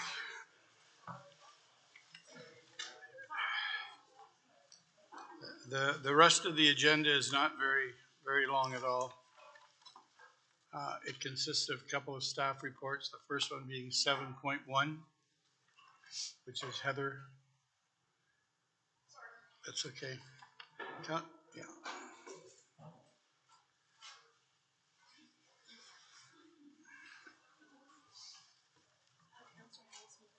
Oh, I'm sorry, Councillor Howes, you want to move it onto the floor? Thank you, Mr. Mayor. Moved by myself and seconded by Councillor Kyle as required by Ontario Regulation 284/09. Council acknowledges that expenses related to post-employment benefits are included in the 2023 budget, and that the estimated amortization expense has been included in the 2023 budget, and further that expenses related to landfill closure and post-closure costs are excluded from the 2023 budget.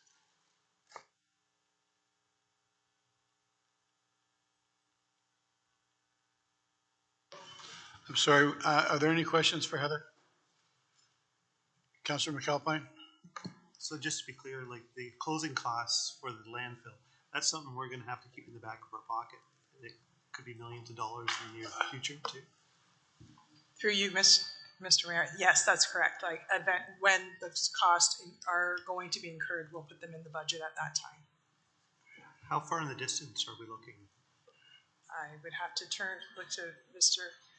Walton for that. Mr. Walton? Through the mayor to council. So the existing Biggers Lane footprint will be full in the next 2 to 3 years. We'll be starting probably construction of the design of the new landfill. EA is done and the design of it is underway right now. I think that we're projecting the construction in 24, 25 on that. So the closure costs will happen after that. Okay, thanks. Any other questions? Seeing none, we'll call the vote. All those in favor? Accept the report. Opposed? It's carried. 7.2, the property tax ratios. Councillor McAlpine, if you could get it on the floor. Yeah, moved by myself and seconded by Councillor Coleman that the following tax ratios be approved. Residential 1%, multi-residential 1.7, farmland 0.24, managed forests 0.25, commercial 1.9, industrial 2.55, pipelines 1.775, landfill 1.1, and the reduction in the tax rate of 35% apply to the following: farmland awaiting development, commercial vacant and excess land, industrial vacant and excess land. Mayor Bailey, members, please indicate if you're in favor of the motion. And That's on to B. you.